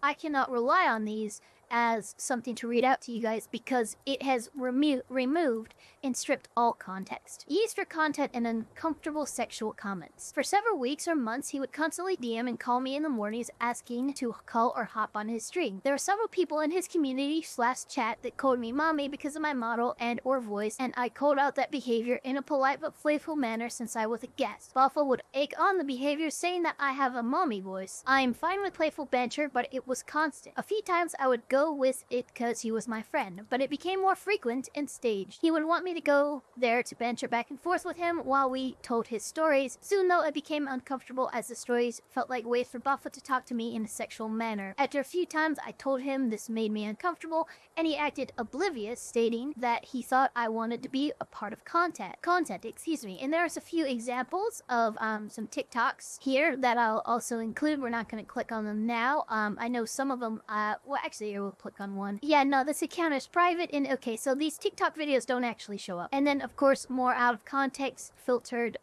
Twitch chat from Bapha. There's a mod in your channel, by the way, I just noticed that. Mocking others, March 2023. Again, this is downright, this is over 3 years ago now that this has happened. There have been a few times when Bapha's banter was more bullying and harassing than joking around or playful banter. He would come to my VCs or chat to say something about my VTube brother's design and call him Kid Rock and the white trash VTuber, even though he didn't know the guy. He would constantly address him as such instead of his VTuber name. I personally asked my VTuber brother if this bothered him, and he said it was fine, but getting old. He also did the same thing with a friend of mine named Razium. He came into my VC and asked him why his name was Razum, because it looked or sounded like racism, and that he needed to change his name. For context, my friend is European and English is not his first language. For private reasons, I will not say why his name was Razum, but it was a close personal meaning to him, and that upset and hurt my friend. He grew tired of Bapha's bullying and asked me to help come up with something that wasn't offensive. I told him it was not offensive, and I'm sorry this hurt him. Regardless, he chose to change his name from Razum to Razium due directly to Bapha's hurtful and repetitive comments. The big incident and reason why I kicked him out and revoked access to my private stream VC channel is because of an incident during a movie watch party. We had finished watching, I believe, John Wick, and about 8 of us were chatting after about random things. Bapha came in and hung out, but started talking over people while one of my community members started talking about how they were watching high school DxD, and we were laughing that it was cheesy but fun to watch. Bapha said his taste was shit and started telling him he needed to watch real anime. My community member got offended and started talking back at him, and things escalated from there. I told both of them to stop, asked Bapha why you were starting shit, and informed him that this member was just getting into anime. Bapha started lashing out at multiple people, even going after one of my mods, FS, because he was not using the mic and telling him to stop being a coward and get on mic. I told him to back the fuck off because everyone is allowed to participate in movie nights in whatever way they feel comfortable. Also, not everyone can afford a mic or has the means to be in a quiet area to talk. I told him that this attitude needs to change and is why people kicked him out of VCs. He immediately got aggressive towards me, asking who it was who kicked him out. Whoever it was, he was gonna kick their fucking ass. I told him to calm down and that I was talking about me and my VCs. I told him his constant popping into stream VC when he was not a part of the collab was distracting and annoying. He was quiet and a few people were telling him to chill the fuck out, and he just laughed. After that, I had to apologize to everyone about his outburst and how uncomfortable it was, but after a few minutes, we all just ended our watch party hangout. In DMs, I told him this was unacceptable and he would no longer be welcome in my VCs. I do not have visual evidence since it was in a VC, but I have plenty of people who witnessed this. And here we go. We have a single screenshot. It looks like about the high school DxD anime discussion. Of course, other screenshots or anything, not even, reaching out into him via DMs and telling him these things. Apparently you don't have that, right? Threats of violence. On May 19th, 2023. To give context, I will tell you all about some personal events that were going on in my life at the time. At the end of March, my niece passed away. It was quite a shock and heartbreaking time. As if that was not enough of a tough time, 2 days later, my father had a stroke. During this time, I needed to be focused on my family and to help where I could. For those who do not know, my mother is officially disabled. So for months, I was staying at my parents' home with my time split between being at hospital with my father or at the house taking care of my mother. I feel awkward and uncomfortable having to tell this stuff, but it gives context to the situation. And then Glitchia provides 2 tweets that I guess are just confirming confirming that yes, her family has had health issues and deaths on the family. Since this was happening, I took a break from streaming and everything, but Bafa continued to message about streaming stuff and sometimes checking in. One day I got calls and messages from Bafa that were aggressive and threatening violence. I asked him what was going on and told him that I was busy. He says he's gonna kill someone. I did not take those kind of threats lightly. After repeatedly asking him to tell me what's going on, he just adds me to a group Discord call. I refused to answer because I did not want to be brought into something that A, did not include me, and B, had no idea if Bafa was in the right or wrong about.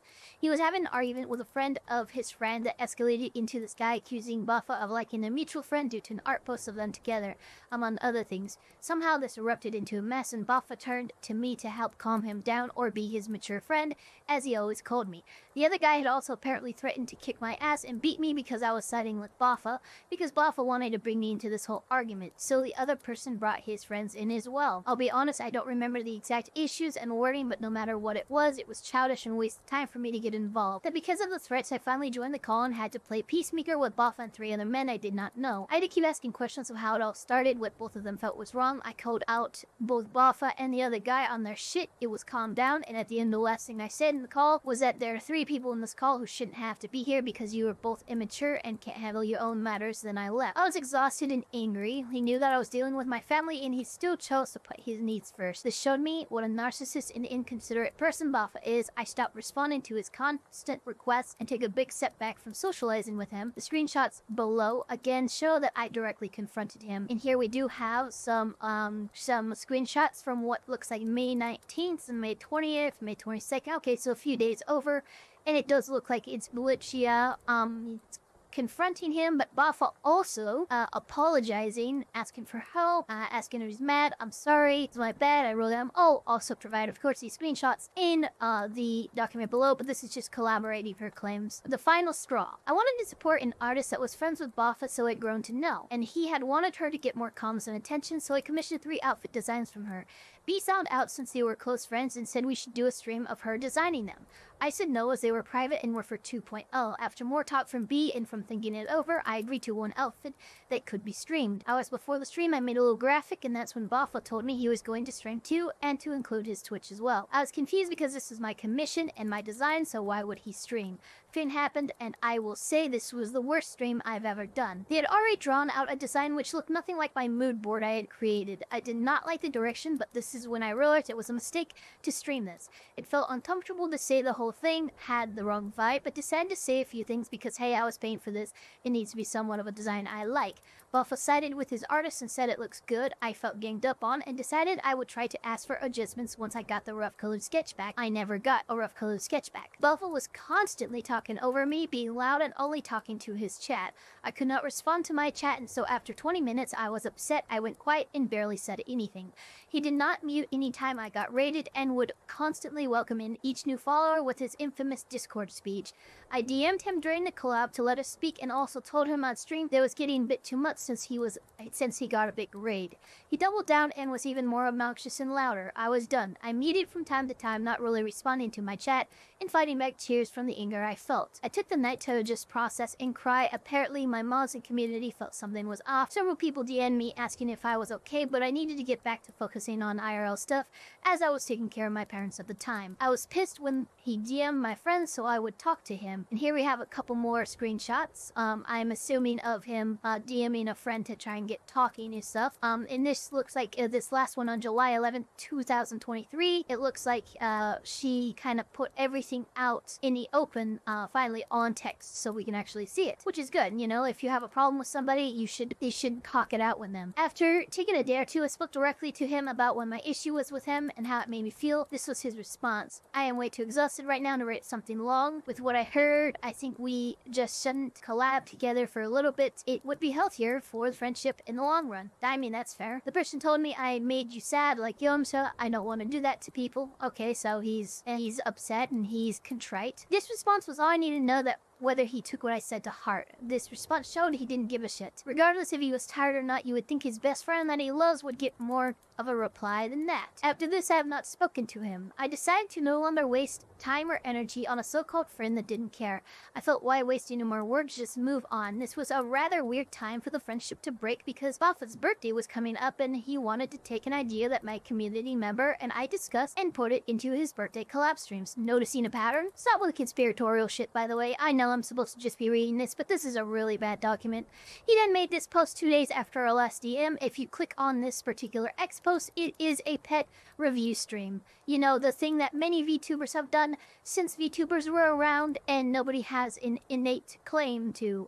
That just felt icky, since I had planned on doing this for my dog Mochi's gotcha day and even commissioned artwork for it and had the name for the event all ready to go. And it's another X post from Glitchia about their pet review stream. Due to the falling out and just not wanting any controversy, I decided to just delay it.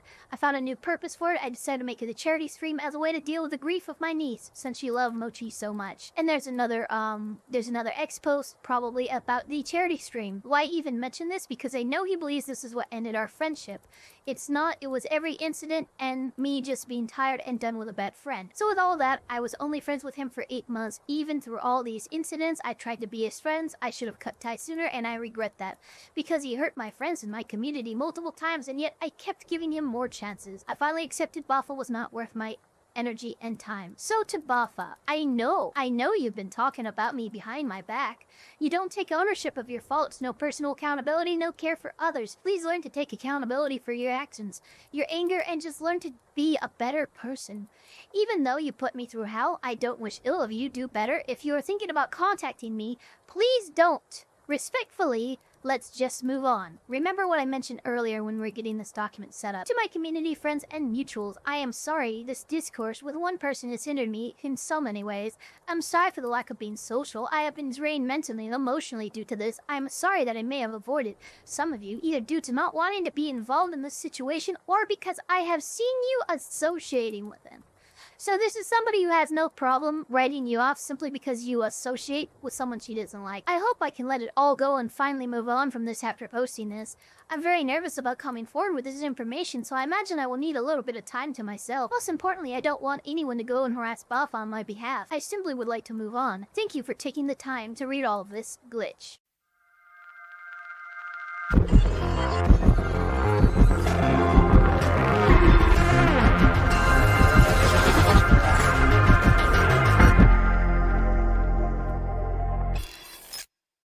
Now let's start with the video's glitch links.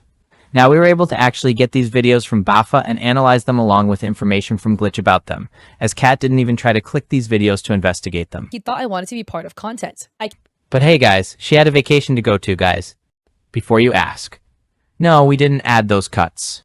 Glitch links 4 videos of Bapha's, stating how he used her in content she said she didn't like, and told him she didn't want to be in.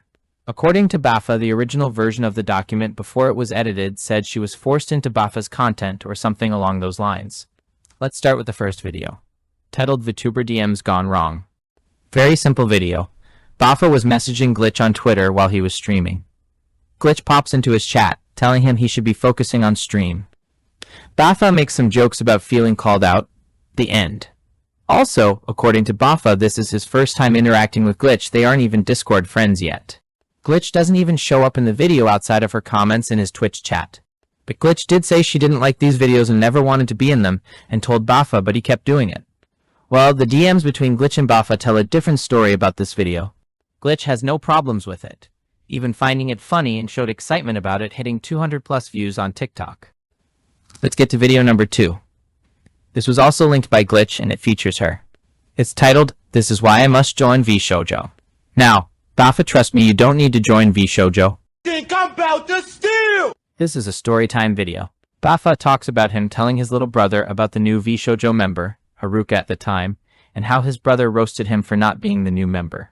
Funny story, and this is the only one edited by Bapha himself. Well, Glitch didn't have a problem with this one either. She asks, why is she in this video? Bapha tells her because he said her name and that he showed her earlier that she was in the video, which he did. Bapha even asks Glitch did he do something wrong, which she says, no, you just keep putting me in videos so quickly.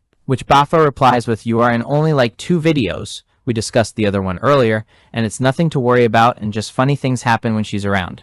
Glitch replies with what I hope is a joke about her bringing the funny and how she's the content maker. Also, to add, Glitch only appears as an image in this video along with the other VTubers Bapha mentions by name, those being Iron Mouse, Nanners, Haruka, and Shy Lily. Now onto video 3. This is linked by Glitch and is another storytime video, this time featuring Glitch actually talking and being a part of the video. This video is titled, "My Friend Has a Crush on a VTuber." In this video, Bapha talks to Glitch about his friend seemingly having a crush on her and how he now wants to become a VTuber. This video was also ran by Glitch beforehand in call, according to Bapha. Glitch had no problem with this one either, saying she's excited to see the comments on the video. Now onto video number 4.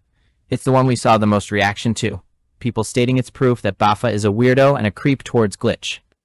And yeah, it's Bapha talking in this deep voice sound like he's trying to be sexy. Well, this isn't going to shock you if you've been keeping up. Glitch didn't have a problem with this one either. Again, laughing at it. Also, context is key, especially with people like Glitch, who is taking things out of context, and for people like Cat, who won't look for it so will just run with anything. Without any caveat or anything, reading through this, applying that predatory label, once again, just kind of reading the Google Doc with absolutely no analysis or brain cells applied. You'll see that a lot in our breakdown of Cat's reporting and Glitch's document. This is a joke redeemed from Bapha's stream called Paul from Minnesota, where he'll deepen his voice and say cringy, flirty lines. This is a parody of the e-boy sexy streamers with deep voices you see a lot in streaming. And yes, Glitch knows the joke. It has been explained to her before this. And she was on Bapha's stream so often, she would have to know what this is and that it's a gag, which makes its inclusion in the document. At most an attempt to show Bapha as some sort of predator who is always lusting for Glitch, which with evidence we have debunked. Glitch would also hire the editor of these videos for her own content and ask Bapha for tips on them and ask for help on them multiple times, which makes the claim she hated these videos even more invalid. I really wish at this point we were making this up, because wow. Just wow. Now, Glitch did say Bapha's chat would sexualize her voice and call her mommy and that Bapha would egg them on.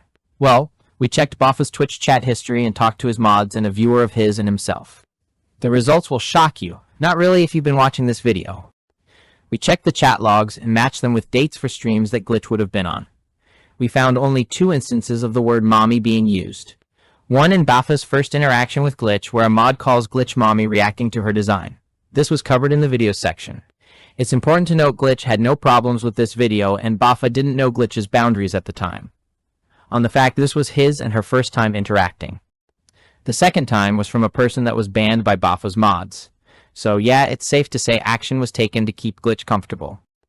We also talked to a viewer of Bapha's streams, and they pretty much said they don't remember Bapha's Twitch chat ever being like that towards Glitch.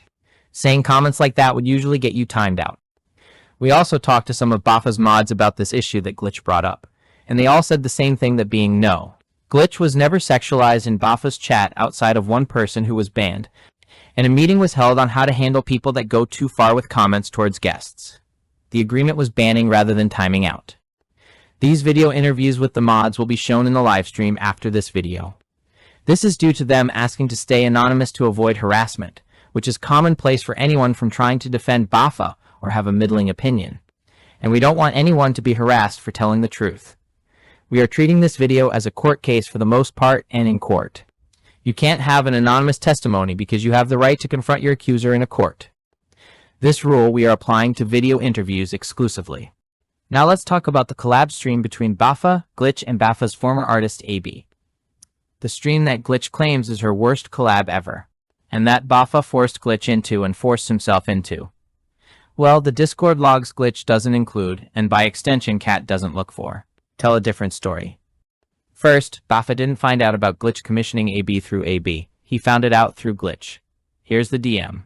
Glitch, in my opinion, is just saying Bapha found this out through his artist is just to push the narrative that Bapha is a boundary pusher, which is something Cat also pushes in her video a lot. Without any caveat or anything, reading through this, applying that predatory label, once again, just kind of reading the Google Doc with absolutely no analysis or brain cells applied. Glitch would also say she originally told Bapha no to the collab, but according to the Discord logs, she has no response. According to Bapha, he remembers her replying she'll think about it. I personally believe Glitch deleted her original response. Glitch would later tell Bapha, funny enough after asking Bapha for advice on a video. She would tell Bapha she has thought about it and has already set up a poll to decide which design will be done live on stream. Glitch would say Bapha essentially randomly tells her that he's going to be in the stream too, out of nowhere. Kat would even go at Bapha in her video, saying got into a collab he wasn't even invited to. Well, sadly, Kat, the logs say a different story. Glitch would ask Bapha, is he streaming this too? Which he would reply with yes, he'll be streaming this collab on his end too. Glitch shows none of the shock and confusion that she claims she felt in her document. She replies with, okay, cool, and keeps working on the graphic for the stream. So no, Bapha didn't force himself into a stream. The stream was even his idea in the first place, and according to him, it was to help a struggling friend find work. There was also a group chat with the AB, Glitch and Bapha in it for this stream, but that went missing after Master Eva left her comment on Kat's video about Bapha. Want to do the stream. Bapha insisted they should, so Glitch did. So Glitch was like, oh, I'll do a stream then with your designer. And then Bapha invited himself to the stream. He wasn't invited, by the way. It wasn't a collab with him, Glitch and the artist. It was supposed to be Glitch and the artist, just two of them. Bapha invited himself and then proceeded to talk over everybody during the entire— So that was a fucking lie. Now let's talk about the scratch or pass stream. An idea Glitch claims Bapha stole from her. An idea she was going to use to help grieve a deceased family member. Before we go further, Master Eva and I would like to truly say sorry for your loss, Glitch. Losing a family member is never easy, and we hope you were able to grieve. This part is packed with emotion. Bapha looks terrible here. Like, come on guys, this guy stole an idea meant to honor a deceased family member, and it involved puppies. John Wick, get this man! Bapha! Dude, you don't even belong in Fortnite. But let's move past that emotion and let's break this down. First, what is a scratch or pass stream? It's a pet review stream. You know those streams where, typically, a VTuber asks their viewers to submit their pets so they can rate them on stream? Yeah, that's what a scratch or pass stream is. So much so, that Bapha even called as a pet review stream and included VTuber pets. On top of that, Glitch even knew Bapha was going to do this stream according to DMs between Bapha and Glitch. She had no objections to it. No. Hey, isn't this my idea? Why are you doing it? Nothing. Because it's not an original stream idea. Scratch or Pass is just a pet review stream under a different name. So many streamers have done this idea before. Onigiri, Gold Bullet, General Giga, Rosie Belmu, Ryan of Hollow ID, Uraka from FaZe Connect, Kenji. Centrea as a rookie have done this stream. Glitch claiming and Cat by extension that someone could steal this already common idea is ridiculous. It doesn't matter if you put the word new in it. It doesn't make it yours, Glitch. Kat could have simply Googled this and found that Glitch's claim was ridiculous. But nope, instead, she clicks Glitch's links and proceeds to go with it. Because at this point, she's practically giddy about making Bapha some type of creep who steals ideas, abuses women, and sexually creeps on them. The worst part is she doesn't do the journalistic standards to even reach that conclusion ethically, acting as a megaphone for any anti-Bapha claim. Now, we did ask Bapha about this claim, and here's what he had to say. Cat could never. The reason why I called mine a pet review stream is actually for a funny reason. One of the people, I forget who, that was on the panel or were helping me plan out my birthday stream, said Scratch or Pass sounds like a furry version of Tinder, and I should just change it to pet review because that's basically what the stream is anyway. So that's why I ended up calling mine a pet review stream. And the reason why I did a pet review stream was because I was debuting a VTuber pet that I was going to use on my streams. So I wanted to do something pet related to promote that I have a new pet and to see cool little designs. So that's why I did a pet review stream. Also, Glitch was supposed to be on that panel, but we stopped being friends. I kind of ended the friendship there. But the original plan was Glitch was going to be on my panel, and then we were going to announce her panel. She was then going to tweet out, and then everyone that missed being a part of mine could be a part of hers, because I knew she had a charity angle for hers, and I wanted to help promote that. So that's why I was messaging Glitch about it, because she was supposed to be on my version, and then we were going to promote hers as well. So yes, that's why. I think it's safe to say we have debunked this claim, and before you ask, no one that does a pet review is crediting Glitch or Bapha as a creator. Putting new on something that already exists like a tech CEO doesn't make it new, original, and means that you own it. We did ask Bapha did he get this idea from Glitch. He said no, that he got it from a different friend, and asked them if he could do it. The person told him he didn't come up with the concept and anyone could do it. Bapha would do research on VTuber pet review streams and noticed they didn't include VTuber pets. So he added the option to include VTuber pets to make his more unique and fit into the fact he's debuting a VTuber pet. The only thing he said he got from Glitch was the name Scratch or Pass because he liked the ring of it. She said that's what she wanted to call her pet review stream when she did hers, but said he could use the name if he wanted to if he helped promote hers on his stream. So Bapha was always going to do a pet review stream. I would also like to add Glitch provides no evidence that her and this viewer were working on this stream idea together, and that Cat doesn't point this out at all. Noticing a pattern? As for the Twitch chat logs Glitch provides, this is the illusion of evidence.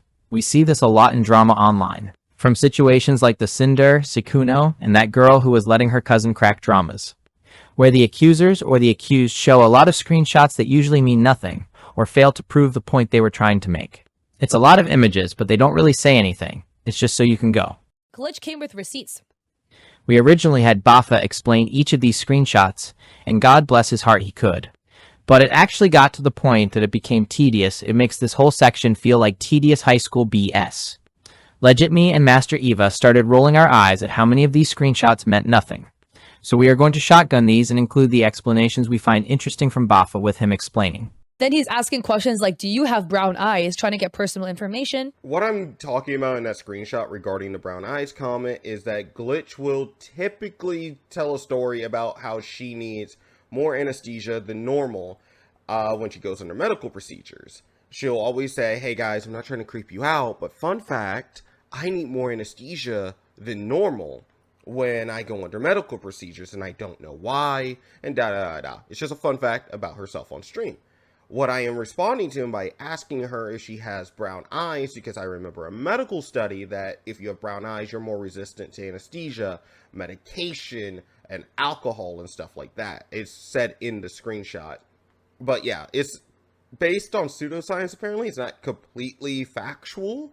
But like, yeah, I'm not trying to flirt or trying to ask for personal information on Glitch. I'm just asking, does she have brown eyes? Because she typically tells this story about how she needs more anesthesia than normal. And that's all I'm saying there. I'm not trying to dig for personal information. But yeah, I think the editor will put up the medical studies. But like, yeah, that's about it. Yeah. Here are the studies. I do think Bapha got it mixed up with the fact that people with red hair and their unique response to anesthesia, but no, Bapha wasn't trying to get personal information on Glitch. Let me remind you of something, Cat. You have brown eyes. We can all see them on your face. I doubt anyone could find you by looking for an Asian woman with brown eyes in California. You didn't even read the full screenshot. You would have known Bapha is referencing something. You are trying way too hard to make Bapha seem like a creep, but eye color isn't private information. Artist LOL, the X-Men one. What I'm referencing there is about an X-Men piece inspired by Rogue and Gambit that me and Glitch were getting together. And I was just asking her, what do I tell this artist? Because we got an update and Glitch hasn't responded yet. And it was just kind of a piece that me and her were going splitsies on. So I had to get her approval. That's typically how I work with people when it comes to collab pieces. Her approval before I say anything. So yeah, also, that artist had a time limit rule, if I remember correctly, so we had to respond quicker than normal to this one in particular. And yeah, that's why I'm asking her on her stream, because it's been a while and she hasn't responded yet to the update, and they can't move forward or something without an update. So yeah, that's all I'm referencing there, and that's all I'm asking about there. So yeah, pretty much, that's pretty much it. So let's shotgun a few of these. Some of these are just Bapha seemingly being goofy. Nothing I would count as self-promoting. Unless you count Bapha telling Glitch to get a childhood and play Pokemon as the peak of marketing and self-promoting. One Bapha explained to us as him just responding to someone saying Bapha D's nuts, which was a common joke thrown his way because of his name sounding similar to the meme. He would just respond with that's his not safe for work art tag when someone told him that joke. Before you go, oh gosh, he had a not safe for work art tag, he must have been a not safe for work creator. It's pretty industry standard in VTubing, just look at all the HoloLive creators' profiles. He told us he was told to have one because his character looked attractive and it's industry standard when he was starting out. So he made his a pun to try and make it as awkward as possible for people to make that type of art of him, along with him having a funny comeback for when anyone made that joke. Which brings us to a major problem with these screenshots. They lack surrounding context. Some of these feel like he's either responding to Glitch or just chatting with her after a raid or just someone in her chat. It seems like Glitch just filtered the name Bapha in her chat and out of 899 messages and came out with this and said, he's being weird in her chat, and just hoped people would either not really raid them because of the volume or just agree with her because of the volume. Like one is Bapha, as he explained that he came into her chat because he kept getting notifications that she was live. He makes a joke about her streaming 3 times that day and having a demonic work ethic. She finally gets her stream working and Bapha says, hey, you got it working, and leaves for his own stream. That's it. You see how pointless most of these screenshots are. Legit, the Burger King chicken nuggets of evidence, you can get a lot of them for cheap, but it doesn't mean they are good. Now what makes this part interesting is Kat's response to these screenshots because it is something else. First, she just insults Bapha. Bapha's just a shitty collaborator, just a shitty streamer, bro. Then she just starts saying that Bapha is trying to get with Glitch. According to a friend, everyone has a crush on you. What are you implying, Bapha? Are you implying it's you? No, I didn't. People did have a crush on Glitch. I found it funny, and I would just tell Glitch because I found it funny. She also brings up that Bapha said, I love you to Glitch and considered that creepy. Even though it just seems that's how Bapha talks. You can see that in the screenshots that Glitch provided. He's just saying that to people in Glitch's chat. In the time of working on this video, I've seen Bapha personally just say that to people, and we asked his friends, and they even backed that up. It's just how he talks. But what makes this sad and funny at the same time is Kat pushes this further. She claims these are sexual advances by Bapha trying to make him out to be a sexual predator. Then goes on to reveal something bizarre about herself, saying Bapha said, I love you more times than I have ever said to my mother and my boyfriend. Bapha said this about 3-4 times, which means she has only ever said, I love you to 2 very important people in her life less than 3-4 times. This is so weird to me too, because remember in the previous doc that we covered, Glitch's doc, Bapha spent the entire time trying to get at Glitch. Bapha kept making inappropriate sexual advances towards Glitch, like a lot. He would say, I love you a lot, like honestly more than I say it to my boyfriend and my mom. Yeah. And then I think this is one of those where like, because Glitch rejected him, he's now upset. Because Glitch was like, I am not interested, bro. That's the saddest story I ever heard. No, I was not ever trying to get with Glitch. I called that woman Big Sis. I'm country and southern, but not that country and southern. And Kat, maybe you should tell your mom and your boyfriend that you love them more. YOLO! Now, you might have noticed during Master Eva's reading of Glitch's document that some of the document is highlighted in yellow. That is not our doing. That is Glitch's doing. One of Bapha's friends made a copy of Glitch's document when they noticed it was being changed, seeing these yellow highlights. If you go to the live version, like what Kat was reading, you'll notice those yellow highlights are gone. Seemingly, Glitch was doing changes in suggested editing mode or someone else. Now, we are still debunking Glitch here, and this yellow highlight is important here to doing that, and you'll see it again. Let's talk about the situation for where Glitch said she got threatened in, and that Glitch claims Bapha threatened someone in. First, we got an interview with the other person who was added to that call. Kat could never. This interview changes a lot of Glitch's story. 1. Glitch wasn't the one threatened to be attacked by Enigma, that was Vox, not that one. 2. It wasn't a yelling match between 2 grown adults like Glitch claims it was. Instead, Enigma was acting odd and Vox calmed him down, which resulted in him getting threatened by Enigma. 3. Glitch only got in at the tail end of the call. Well, what does this have to do with Glitch's document appearing yellow in parts, you ask? Bapha points out in his original document, what we were able to restore of it post-vandalization, he did apologize to Glitch, and she doesn't include it, only for it to show up later squeezed between some screenshots, meaning Glitch did make silent edits to her document without notifying the public. Bapha says the document had more in it, but once he released his, she made changes to hers, which the yellow and sudden addition of what Bapha says she left out proves.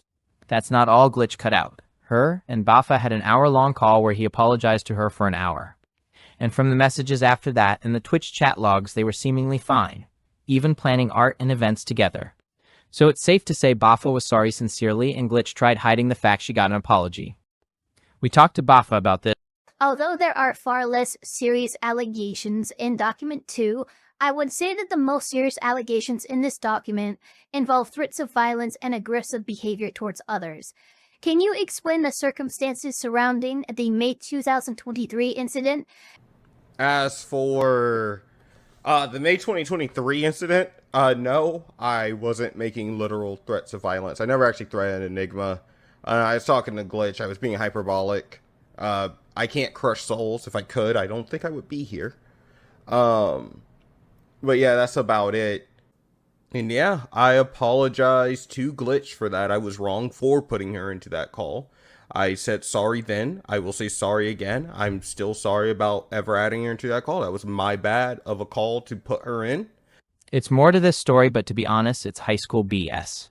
We'll talk about it in the live stream, but all you really need to know is that no, Glitch never got threatened, Bapha was being hyperbolic, and she got an apology. And she was editing her document post-release. One claim Glitch makes is that Bapha bothered her for content while she was dealing with a sick family member. Well, this won't shock you if you've been watching the video. Glitch isn't telling the truth here either. All Bapha seemingly did was check up on Glitch. She even thanked him for it. We aren't showing everything because it's personal family matters. As for the other topics within Glitch's document, for the Kid Rock remarks against your friend, we would take those more seriously if you didn't find it so funny that you made photoshops for it. It just comes off now as something you are find offensive now out of convenience to make Bapha look bad. Well, what about the remarks he made to her other two friends? We do not care. We have interviews for those that will show in the live stream.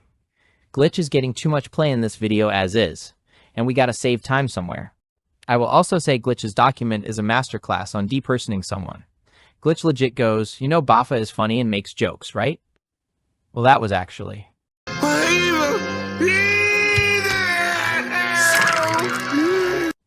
You know how Bapha tells stories? Well, that was actually.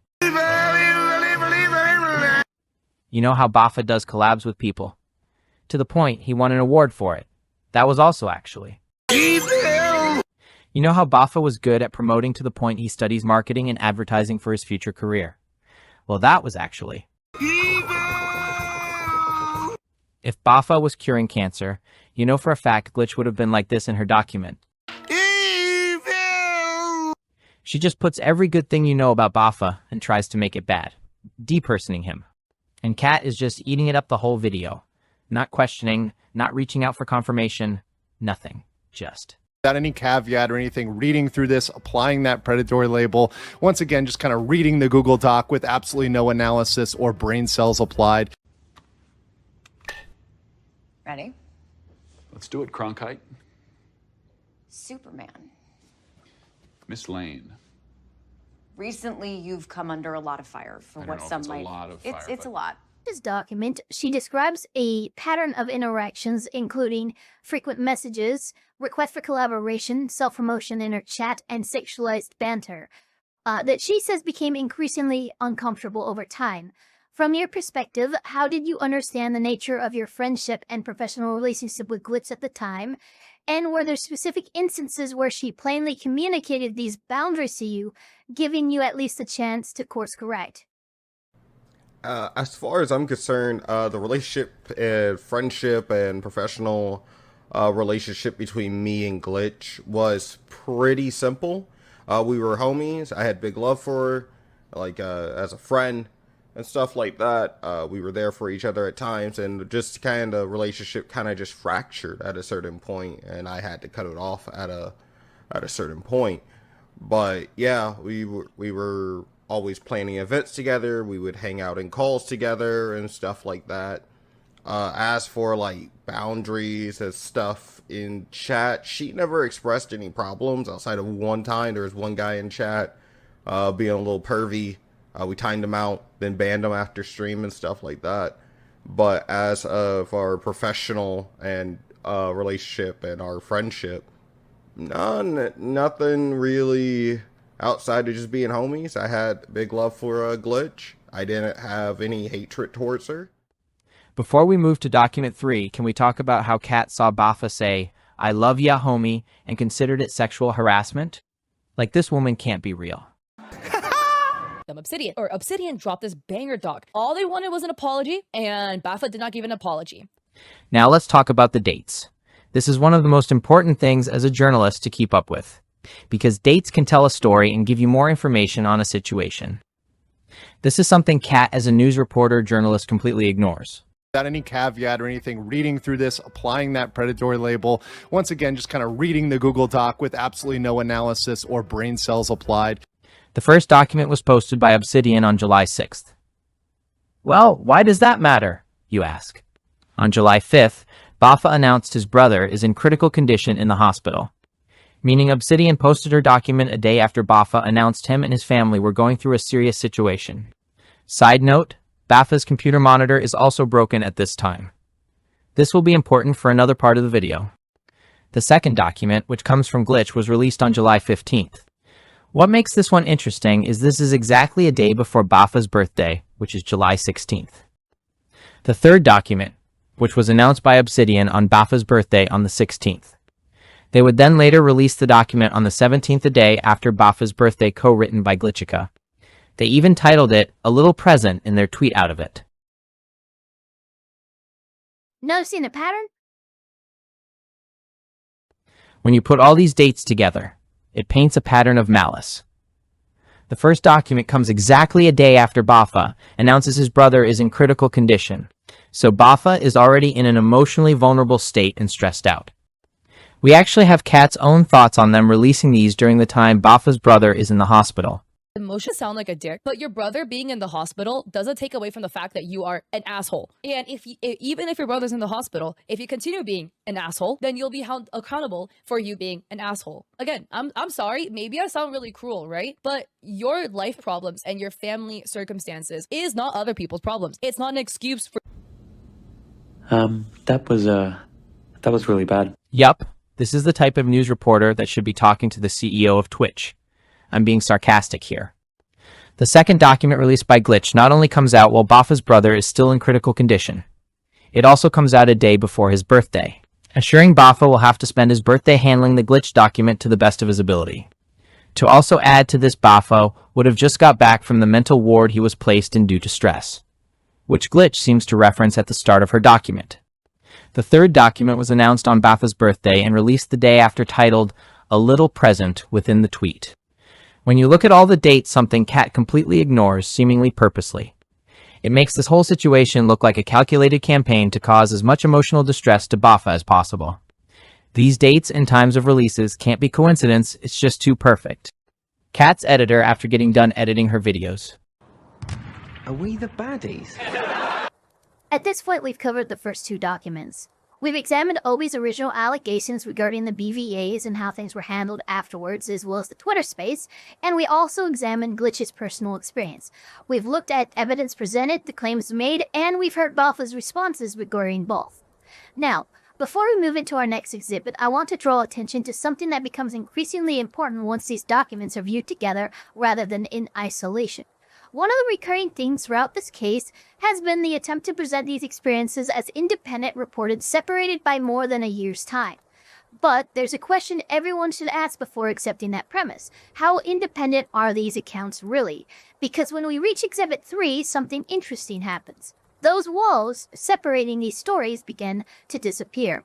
Up until this point, Glitch's experiences have been framed as events occurring roughly a year before Obi's. Different time periods, different circumstances, different interpersonal conflicts, different falling outs. Yet, as we'll soon see, by the time Round 2 is published, these stories are no longer operating independently. The authors themselves begin appearing in each other's narratives. They actually co-write this next document. Their interpretations become reinforced by one another, and perhaps most importantly, we begin seeing collaboration between parties whose experiences were originally presented as separate incidents. When witnesses begin collaborating, an investigator must also consider the possibility of narrative convergence, where participants gradually arrive at a shared understanding of events through discussion rather than through independently preserved recollections. This isn't an accusation, it's simply a reality of how memory and group dynamics work. And it's exactly why courts, investigators, and journalists alike place such a premium on contemporaneous statements and independent testimony. Which, of course, brings us to Exhibit 3, a document that isn't merely a continuation of the previous allegations. It's a document that goes full mask off in their attack on Bapha. To authors who didn't want an apology anymore, they wanted to be left alone. A document where we start seeing collaboration, shared messaging, mutual reinforcement, and expanded accusations involving additional individuals. So with that in mind, let's turn to round 2 and examine what changed and whether this new document strengthens the underlying allegations or simply reveals a growing network of people reinforcing conclusions that had already been reached. Let's enter Exhibit 3. A quick note before I begin reading this document. There is another document linked within this one by DJ Afterburns that we're going to have Raven notes and Bapha himself in an interview actually respond to and rebut. So for the purposes of saving time, we're not actually going to read the contents of that document, nor are we going to read through many of the screenshots they link here, mostly because they are incorrectly linked. They are cropped out specifically to hide the author's name. Bapha will actually be able to respond and confirm who is on the other side of these DMs, but as the document presents them, there's no way of confirming them, which is why we're going to ignore a majority of the screenshots. That being said, let's go ahead and begin the document. Obsidian here. Alright, I tried to be civil. I left out names and information because despite what you did, all I wanted was an apology. A genuine fucking apology. But since you are incapable, I don't feel any reason to hold back anymore. Let's start with your apology to me. Outside of the further gaslighting and victim blaming you did in your response to me, you noticeably failed to acknowledge anything I said you did. The one thing you did say was a lie, and that is that you sent nobody after me on your behalf. Here is a document from DJ Afterburn stating otherwise.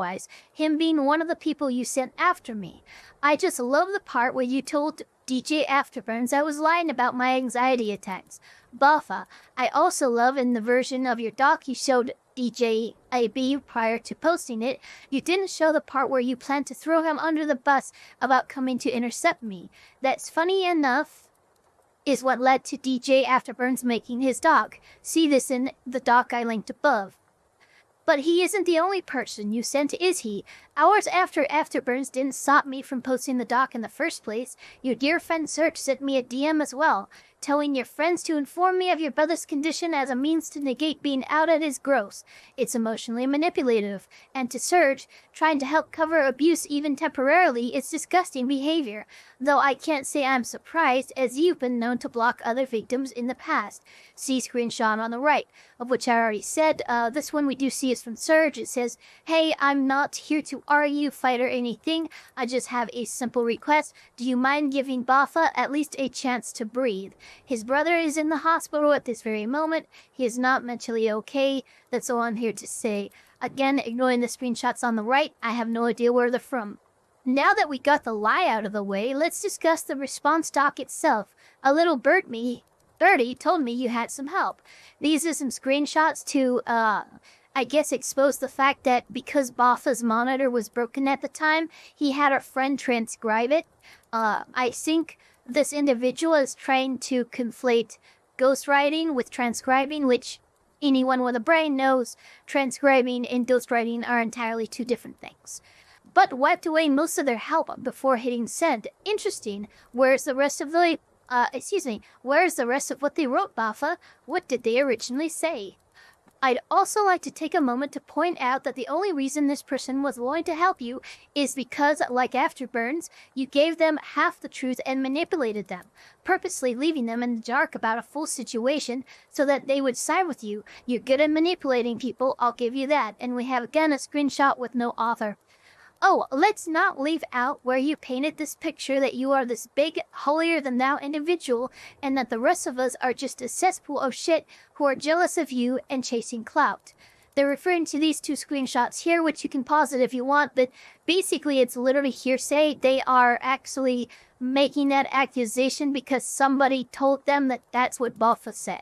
We are literally in middle school politics here at this point, which is why I'm not giving this document nearly as much breath as I did the other documents.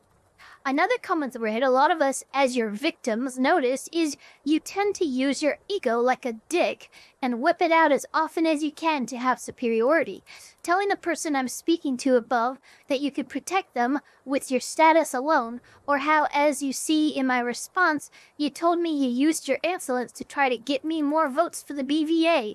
Anyone who regularly watched your streams or even simply saw how you behaved when I would enter your chat can attest to that. You always talked about how much you loved my design and would ask your community to vote for me.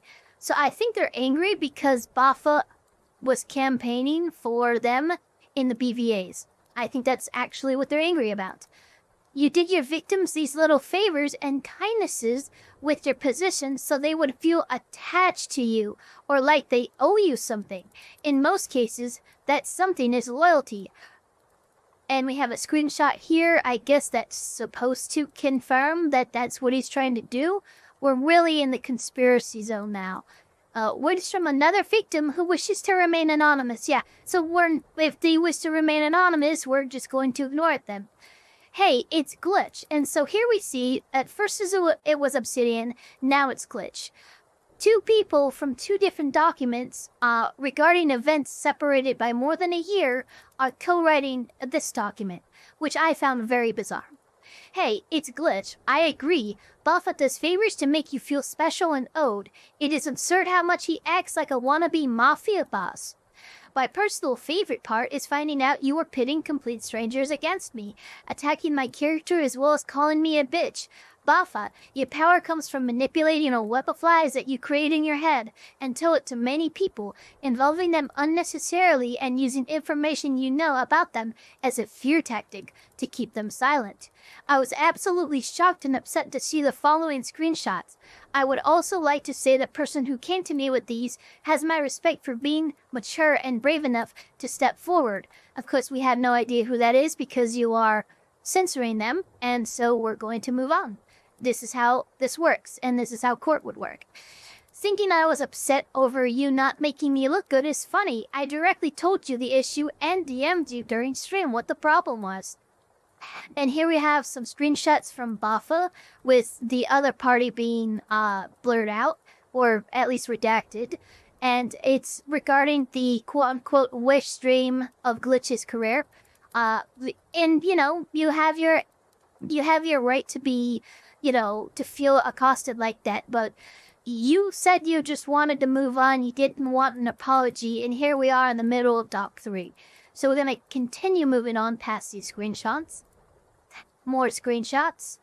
I covered this in my doc. You had gotten a raid and kept talking over AB the artist, and I constantly instead of muting. They seem to have a problem with young people being in my audience. Fine, let's go there.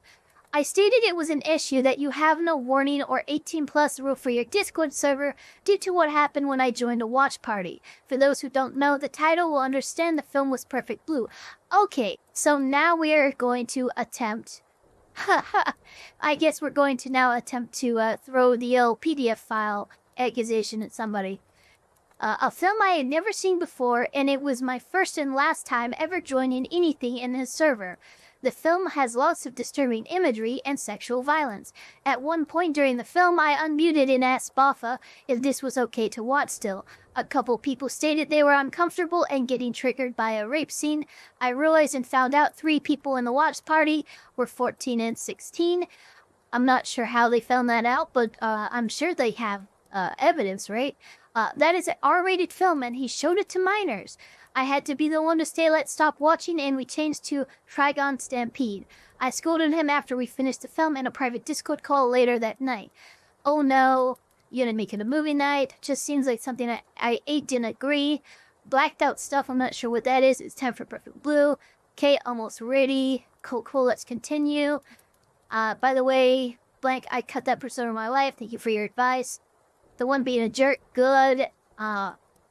Yeah, like they said, I'm a VTuber. How the fuck? I've never once seen you dig. What the fuck are you talking about? Okay. Tolerated them for a while. Bro, no, the VTuber in the creepypasta radiosphere. So the collab I did was my designer. Me and VTuber agreed to. Okay, so this is you. This is them talking about Glitch. just not naming names, what happened to what's the scolding? Oh, it's a private Discord call later. That's why you don't have the information. You know, this is getting really predictable and also kind of annoying. Okay, you did not cut that person out of your life. This was from July 10th when I refused to talk to him. His last DM to me was July 12th. The most hilarious part to me is he states I called him a loot-tuber. I'm going to assume it's due to the previous issue of not having an 18+ Discord server if he was screening rated R films. I don't believe I need to speak on this comment. Anyone who knows me knows I am good with NSFW and SFW content. He brings this up multiple times and even states I have an NSFW art tag. I do, proudly, because I love art and am comfortable with nude and explicit art. It's such a bizarre point to keep making. I don't understand the reasoning. He states I upset his artist, yet in his document he stated he told her not to talk to me. I personally have now discussed everything with the artist, and we have come to an understanding that we both were manipulated by Bapha. What about the understanding of your commission? Is it that the issue between you and the artist? Bapha should not be the issue between you and the artist in your commission. This VTuber went around and told people, please, I told no one about this. I was embarrassed. I was embarrassed about the stream and how poorly it went. I asked anyone that I ran to and told to come forward. There was no one because I went directly to you. I did the mature thing and wanted to keep our issues between us. I don't bring other people into my things, unlike you, Bapha. You say, as we are now reading the third document of you, throwing punches, but not wanting an apology, right? The VTuber didn't like that my chat was okay. So they are actually just reacting to the fact that they were talked shit at by Bapha over the situation through a third party. Okay, the VTuber didn't like my chat, was the only one asking for advice regarding designs. Bapha, I'm a visual designer. People take an interest in my content and streams for that exact type of... I'm pretty sure Bapha went to a school for marketing, but that's beside the point, just like this one is. I'm not one to drop in names. Bapha, thanks for chiming in, Glitch. It's unfortunate to see you claim to be so innocent and mean so little harm, yet here you are dropping names, and not just myself or Glitch, but other victims too. You quite literally were turning us on each other, making the newest one see the one before them in a negative light and encouraging us to block each other to keep us from talking and figuring you out. Bravo, and we have another screenshot with no author. You know, with all this coming to light, I don't know why I ever expected you to apologize. The amount of lies and whips you spun, you simply couldn't without owning up to a lot of other shit, which finally leads to Glitch's apology, where you did the same thing to me, victim blame and shift guilt. You even went as far as to blame autism for your behavior. See apology to Glitch below, which again is another link to Bapha's first attempt at an apology. We're going to go ahead and just let Bapha react to that and actually explain the situation there, because I think reading that document would actually be a disservice, given that there is some vandalism involved with it. Well, let me tell you something. As an autistic person, autism doesn't make you harass your friends day in and day out, threatening violent acts on people. It doesn't make you manipulate and lie and tell half-truths to make people do your dirty work. It doesn't make you send people to silence anyone who wants to speak out against you. And lastly, it damn sure doesn't make you avoid accountability when you're wrong and fail to apologize for your actions.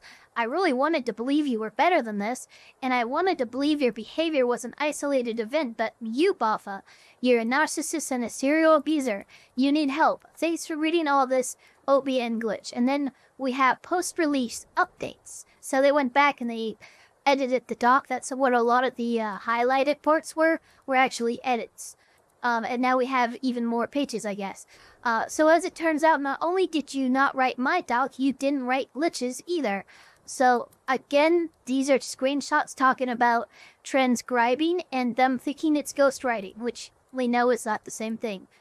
Once again, you told half-truths and pressured someone into helping you. You really have such a sick pattern of abuse and manipulation. But you know what? It's okay, because as of me writing this update, you've graduated. I'm angry that you've chosen the cowardly way out, but at the same time, I'm glad you're gone. Not only did you have someone else half-ass your dogs, but you didn't mean the apologies said in them. You actually continued to talk shit about me and my anxiety attacks after you had posted your response doc. Here's 2 separate people informing me you badmouthed me after the fact. And really bad out of, like, I don't even know, this might be from Discord, not sure. Don't know who it's from, we're going to ignore it. Making me seem like some ungrateful brat for coming forward about you abusing me because OMG, look how much good I did for her. It's like Glitch and I said earlier, you do favors to buy people's loyalty and silence. Now let's do a quick U-turn with some information regarding your friend Serge. Don't know why we're bringing another person into it, but okay. Serge, you messaged me last night saying you didn't read my doc. You chalked it up to drama and just came after me as Bapha told you to. That you were manipulated into helping him, like many others in this mess. I was almost inclined to believe you, but things weren't adding up. ... And here is, I guess, a thing from Serge, and it shows that it's from Serge, which I find interesting that they're willing to show when it's from somebody, but they're willing to crop out the author a lot of other times. Hello, I want to first inform us, apologize for giving you about Bapha. I'll be completely honest, I barely had context of the situation, and Bapha came to me asking me to DM you. That was the utmost honesty. I am really sorry for adding stress to the situation. I didn't realize how serious it was. I'll be honest, I barely read your first document because I don't involve myself into drama, really. I'll admit that I was manipulated and I didn't realize the harm that was done by me DMing you. Tula, I apologize to both you and Glitch. I hope you understand my intentions was never ask you to take down the document, nor cover up his abuse. From the bottom of my heart, I truly did not know the situation and I made a mistake. I am sorry. You said you like to stay out of drama, but like I already showed earlier in the doc, you blocked a previous victim of Bapha. You also unblocked them and then reblocked them after they came forward supporting me, but that's not the only time you stuck your nose in something and enabled Bapha's behavior. And this is screenshots going at Serge. This is a completely different person now. It's irrelevant. I would be objected to as to relevance if this were in court, so we are going to skip those. Serge, you decided to insert yourself in a situation in regards to Bapha making people uncomfortable, and you weren't asked to. You also allowed him to push someone's boundaries. You were on the call when he did it. On top of that, you were already aware that there were others he had also been making uncomfortable with his behavior. But this isn't the only time you've inserted yourself for Bapha and enabled him. And again, we have more screenshots that don't have an author. So someone came to you in confidence about an issue they were struggling with, and you went to Bapha about it without their consent. Bapha then proceeded to make them uncomfortable after forcing an apology on them. Wait, are you angry that Bapha went to apologize to somebody? I'm so confused. So you see, you are not as innocent in all of this as you claim to be. You have broken the trust of people. He has made uncomfortable and hurt and inserted yourself on many occasions on his behalf. I really wanted to believe you when you messaged me last night, but honestly, I simply don't. You are not like us. Kendrick Lamar joke. What the? Oh, Jesus, that was really okay. That was cringe as hell. Alright, that's all she wrote? Jesus Christ. There are, of course, still screenshots I'm holding on to and information I'm withholding. But moving forward, if I feel anything else needs to be said, I'll simply tweet it. I didn't want to have to double back to Bapha and all the hell he's put me and the others through. I just want to move on. All of us do. Signing off this doc for the last time, Obi. On to and information I'm withholding. But moving forward, if I feel anything else needs to be said, I'll simply tweet it. I didn't want to have to double back to Bapha and all the hell he's put me and the others through. I just want to move on. All of us do. Signing off this doc for the last time, Obi. 今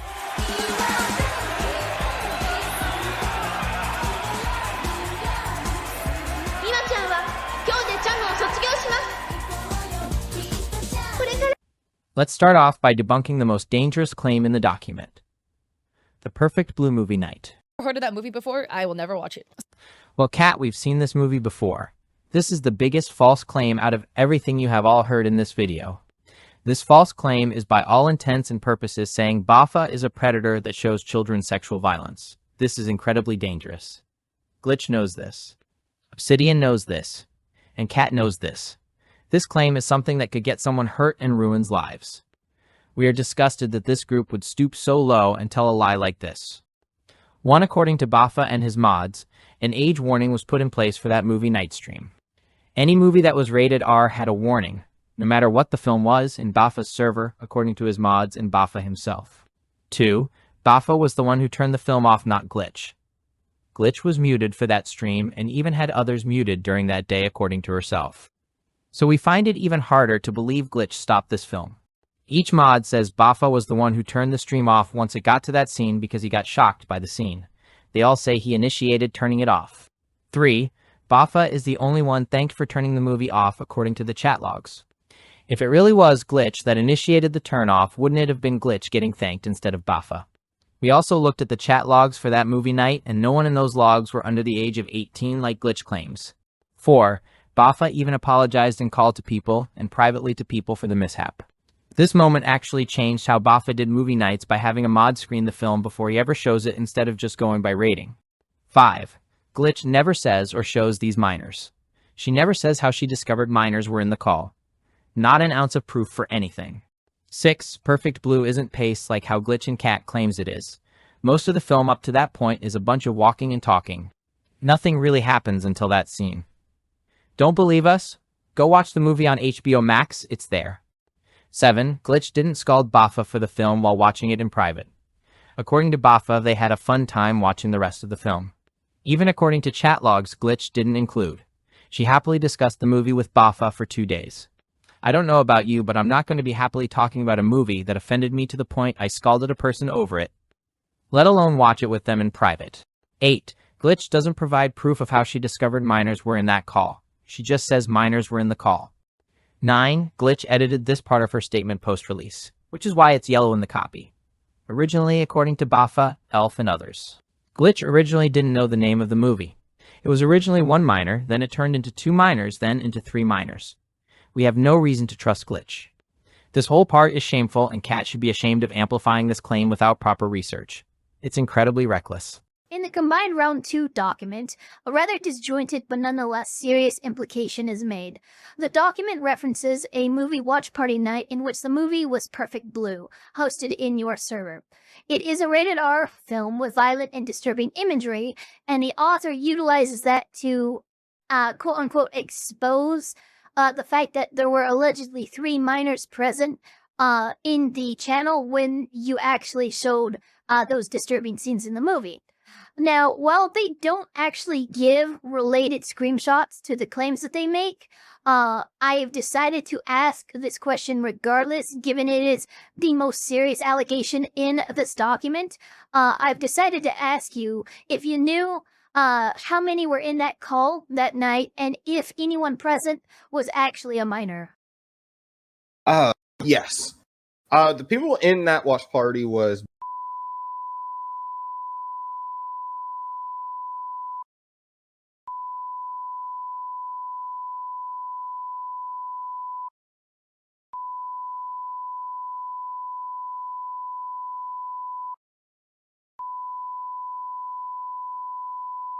okay, so that was my first time watching Perfect Blue. We got done watching Bell, and I was like, "Oh, let's do Perfect Blue." Because I'm a big fan of Satoshi Kon. I haven't watched all his work, but I watch Tokyo Godfathers every Christmas, and I'm a big fan of Paranoia Agent. I really like how that guy directs. I was like, I never watched Perfect Blue, and I've always liked the imagery that I've seen of it. Like, they're like, those lo-fi hip hop videos. Yeah, this is my first time watching. You had mods present in there too. Now, yes. A follow-up question here too, because this would this kind of goes to Glitch's character here and her credibility. It's very important. Was she a mod? Was she in any position in your server that would have allowed her to actually confirm the age of the people present? No. Well, Bapha didn't have an 18+ rule in his server. Neither does Zentrea or Shoto. Are you going to call them predators too? Bapha made a mistake with a movie he was seeing for the first time and took responsibility for it. He wasn't purposely trying to do anything. The interview with the mods will be shown on the live stream. But yes, an age warning was applied for that stream, according to the mods and Bapha. Now, I'm really mad, because these kids know that when it comes to dropping diss tracks, I'm the best. Now, let's talk about Messy TV, Obsidian's partner at the time. When we said false claims like that made by Glitch, Obsidian, and by extension Cat are incredibly dangerous, we meant it. Hey, welcome to Starlight House. Can I help you? Where are they? I'm sorry, who? Where are the kids? The ones in the basement. We don't have a basement. Bullshit. Firecrackers onto you, pedos. What are you selling? Cheese, pizza, CP, porn? Okay. Stay back. All right. I'm rescuing those kids. This claim resulted in a death threat that wasn't shown by Cat from Messy TV, saying if Bapha shows up at TwitchCon, the police will be saying last place seen, meaning they would be looking for Bapha, because assumably Messy will be making him disappear. This is the exact reaction Glitch, Obsidian, and Cat wanted, by putting this now proven false claim out there. It's an easy way to make Bapha the enemy, making any awful thing you can say about him now justified. Cat, stuff like this can get someone actually hurt, and as a news report, you should be doing everything in your power to verify it being true before ever hitting the publish button. But this isn't the only crash out you swept under the rug Messy TV had during your reporting of Bapha. You were seemingly sweeping for him throughout the whole video, showing some tweets from Messy, but not the ones of him crashing out. We can only believe at this point you didn't, because it contradicts the narrative you are trying to push. Here's Messy crashing out on a VTuber who made a video being critical on the reception of BVA, a show mainly the Twitter Spaces. Here's him crashing out again on the same person for doing some random collab with a lowly VTuber, I guess trying to imply the guy is some sort of predator. Here's him crashing out at someone else over some other drama, and calling them an emotional abuser, which seems to be a pattern with this group. That when they get into a disagreement with someone, they'll call them an emotional abuser. Man was crashing out so much during this time. He was making diss tracks, bragging about how he has made people block him or rebrand, which is interesting given this situation. It's giving rapper telling on themselves energy. Yeah, I did it. These just ain't lyrics. I really did it. I really killed him. As for the body, I really... Now, audience, jury.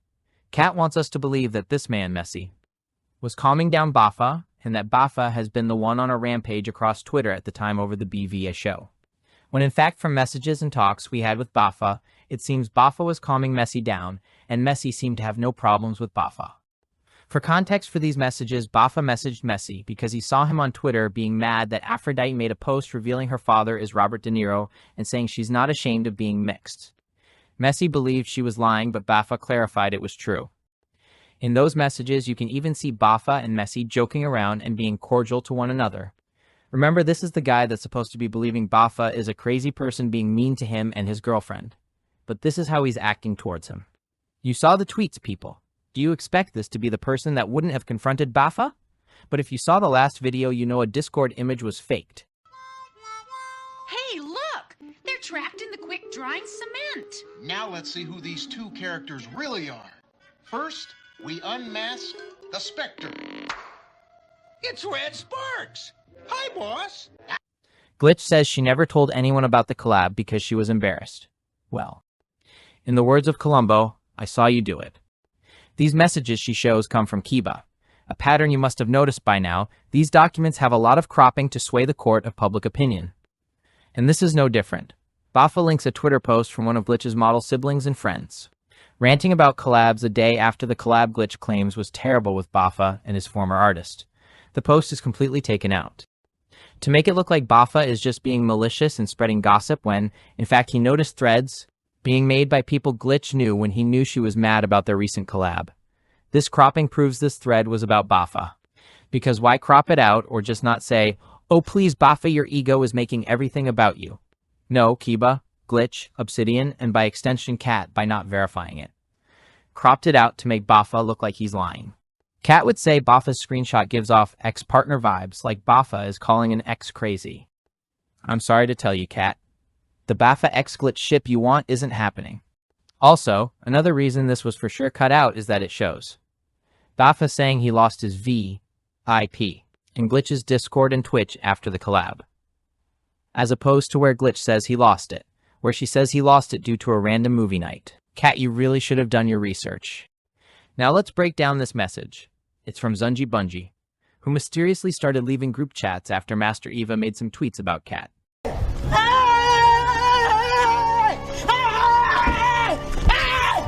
Why are you running? Why are you running? Well, Sunji's events don't make sense given the timing. The first document written by Obsidian that Cat read doesn't come out until around 6-8 p.m. CST. We actually don't have the screenshots of when the document came out, but given our run-through of Bapha's Discord messages, it had to be around that time. Bapha doesn't talk to Zunji until 3:41 p.m. CST, which would be hours before the document ever dropped, meaning Bapha wouldn't have known what the document is about. Bapha even expresses confusion to Zunji on why someone he's always been nice to would try to hurt him, meaning he still doesn't know what it's about. Zunji is, for lack of a better word, lying. Her events just can't happen, which makes sense.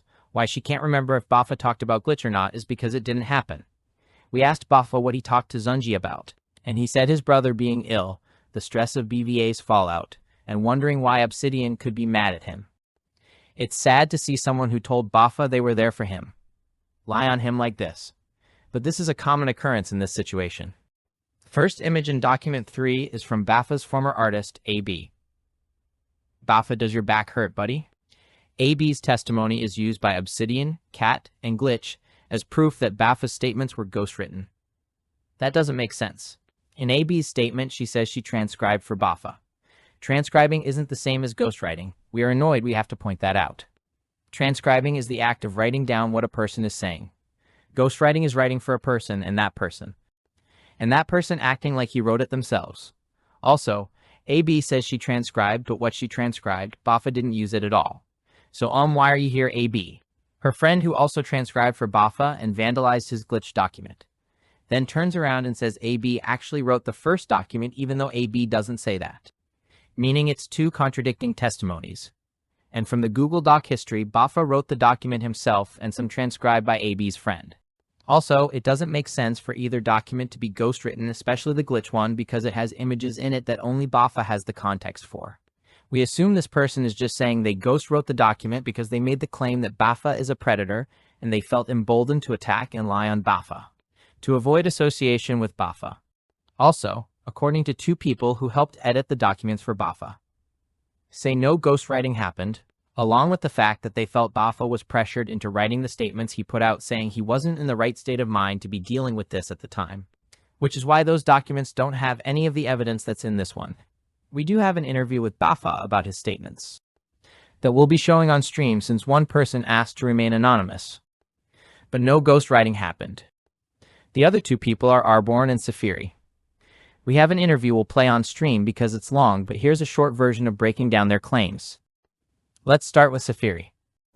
The only thing I've ever said about Safiri's voice is that she sounds like a Total Drama Island character, and she sounds like a rich girl that spits on poor people. That's about it. I have no real interactions with Safiri. I don't know why she's saying I was sexualizing her voice. That was never my intention with her. I think I playfully asked her out one time and she told me no, and I moved on. That's about it. Now let's get into Arborn. It's a lot cropped out of Arborn's evidence. One, the so-called issue, according to Bapha, was settled pretty easily. And seemingly according to Arborn in these messages with Bapha, the issue was solved and wasn't originally an issue. Here's some messages that were cropped out. Arborn is joking along with Bapha about the first time he joked about Arborn dating someone. The issue was solved so much so that Arborn agreed to be on Bapha's music show again, scheduling the event, even showing him his new model. Yup, looks like grown adults settled an issue like grown adults. What makes this sad is Arborn acted like a friend to Bapha before lying on him. He sent him a message, hoping the best for him and his family as they were going through a difficult time. Arborn, you are the Raha Jackson of VTubers. We'll have more on this in the live stream, but wow, this is pathetic. By the way, Arborn and Kat teasing someone about whether or not they are dating someone isn't abuse. Now let's talk about the Afterburn's document. We aren't actually going to read this, but rather straight debunk it. For 2 reasons: 1, to save time on the video, and 2, straight debunking it is more fun. 1, he knows Obsidian isn't telling the truth about the Twitter space. He was in the Twitter space, so he knows Bapha was told multiple times he didn't deserve his awards. Something in Obsidian's document that she claims Bapha was lying about. He even offers supportive comments to Bapha during the time of that Twitter space. You aren't going to defend someone who's on this so-called warpath Obsidian described Bapha going on. So that's one reason not to listen to the claims of Afterburns. It was comments in the Twitter space made by Afterburns in support of Bapha, but those magically went away along with the Twitter space as soon as Elf left a comment on Kat's video. Actually, any positive post that Afterburns made about Bapha was deleted once Master Eva left her comment on Kat's video. In the words of Glitch, Noticing a pattern? even in his own document, he admits to defending Bapha's hard work. According to Bapha, Afterburns was supportive of him post-Twitter space. They even had a conversation about the Twitter space and the constant fighting that was going on in the community regarding the BVAs at the time in a call. Also, according to Bapha, Afterburns was shocked and confused, and that he found it wrong about how Bapha was being treated in the Twitter space, and that he wished people would stop fighting. And from the last video, watch that for more context if you haven't, we know Bapha was mistreated in the Twitter space and was affected by it. Second reason, in this document he supports Blissfully Thick, now known as Boldfully Thick, and Echo the Goddess, and tries to paint them as just innocent people who were harmed by a video supporting Bapha and bad actors, leaving out the reason why they were getting pushback in the first place in this whole saga. Let's start with Boldfully Thick. Boldfully Thick would make a post saying a person did a charge back on money they have given her towards rent and a VTuber model, because they saw the comments they made about Bapha. Let's play those comments that Afterburns just leaves out. Like, stop collabing with all these white folks. What you used to go off collab with them, whatever, but I'm just saying, the whole collaboration king queen and most of them white is crazy anyways. Now let me be honest here. You said something racist and a person took their support from you. You made that comment about Bapha not deserving something and framed it as a bad thing that he worked with people you perceived as white. That isn't Bapha's fault or anyone else's fault. That is on you. I know you say you gave a great speech about supporting each other, and the video maker took that out. You undercut your own message with that comment you made. Optimus Prime at the end of the Bayverse Transformer films gives great speeches about how we should work together for a better tomorrow, and how kindness is our greatest weapon while Linkin Park is blasting in the back. But when the next film shows him doing this,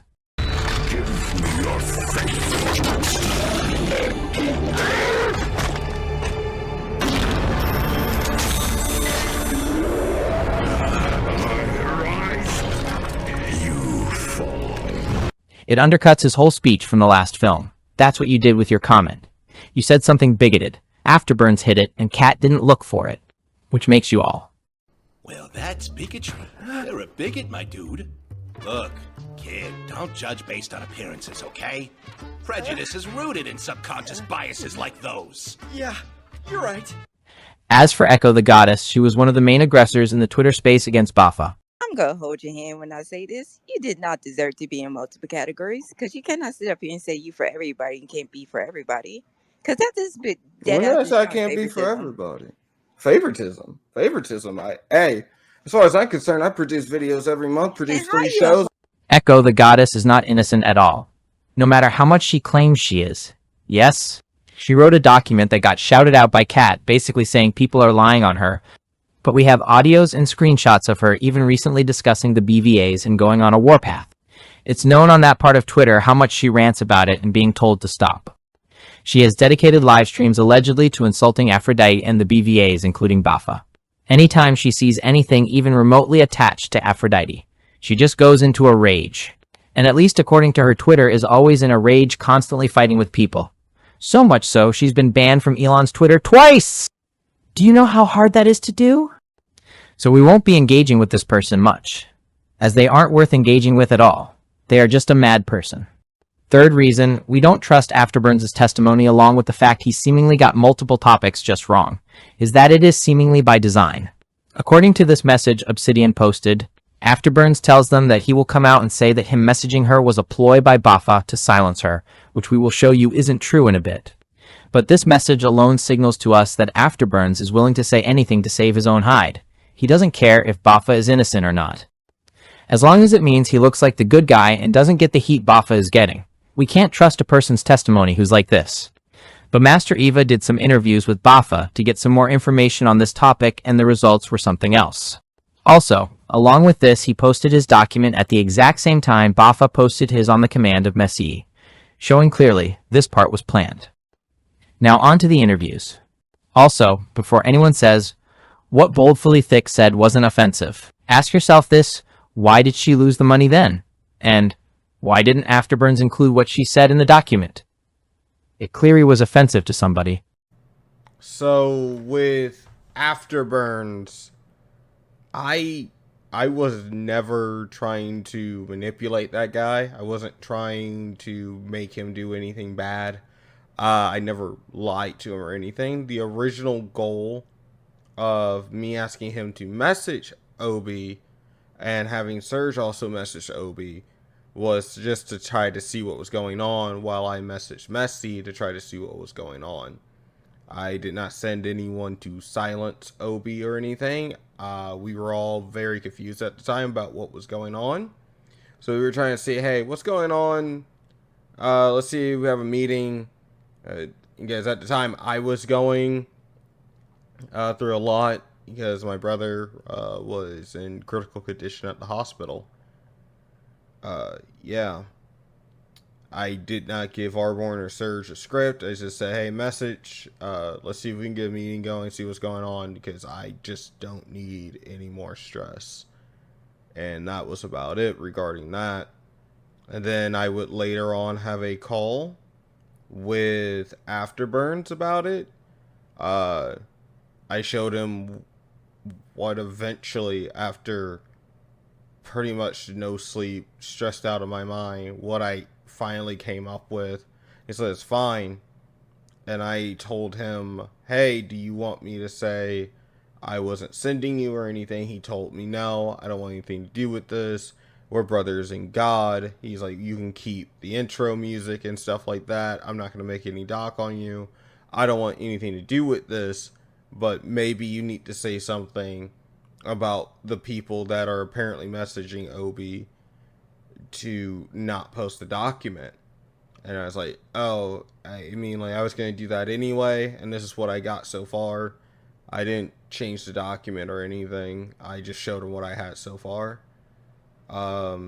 It's just really sad to see somebody I considered a friend apparently going on stream saying stuff that was happening to me and my family is happening because I'm a sinner filled with pride. I'm a prideful sinner or something. Okay, apparently he was saying something like that, and that's why I'm going through a tough time in my life with my brother. And it's just very painful to hear. But yeah, that's about it. About the Afterburners thing. I wasn't sending him to silent anyone. I wasn't trying to throw him under the bus or anything.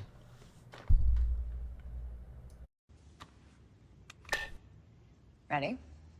Let's do it, Cronkite. Superman. Miss Lane. Recently, you've come under a lot of fire for what some might. It's a lot. Both Obsidian and Glitch describe you as emotionally manipulative, suggesting that you would do favors, use your position, or pressure friends into supporting you or staying quiet. From your perspective, how did your friendships with them function, and what would you say to the idea that kindness on your part was being interpreted as control? And by them, you mean Obi and Glitch, right? Yes. Yes, they're the ones who said anything nice that you would do was just a way to control, manipulate people. That was their claim. No. When I'm helping someone, when I'm doing a favor, when I'm doing anything, I don't expect anything back. For anyone that did feel that way, because I saw comments regarding that, like, hey, you didn't owe me then, you don't owe me now. I was helping you as a friend or a person you knew. That's about it. You do not owe me whatsoever when it comes to me helping you out. I wasn't pressuring anyone to do favors for me. If I ask for a favor, I'm just asking for a favor. I'm not saying, oh, I did this for you, so you got to do this now. I'm sorry if I ever made you feel that way. That was never my intention. You do not owe me whatsoever. One thing in Kat's video we take massive umbrage with is her not giving any pushback to the statement of Glitch comparing herself to a character designer because she's a visual designer. Kat's channel nowadays is completely based around art, mainly putting out videos on AI art scams. So you would expect a person who positions themselves as an expert on art would know a visual designer and a character designer are two different things. Let me break it down further. A character designer is behind stuff like your video game characters, Mickey Mouse, the Pringles mascot, and that Cracker Barrel guy. A visual designer is responsible for UI on websites, logos, and app overlays, not characters. They are completely different roles. Usually, when a visual designer goes near a character design, your Pringle man loses his hair, and a man leaves his barrel. It's a reason why the Mugs Root Beer Dog lists visual designers as one of his greatest fears. So for an artist like Kat to not point this out just shows how biased she was being in this report. Well, members of the jury, we've reached the end of our proceedings. Over the course of this series, we've done our best to approach these allegations not as fans, not as detractors, and not as an echo chamber, but as investigators.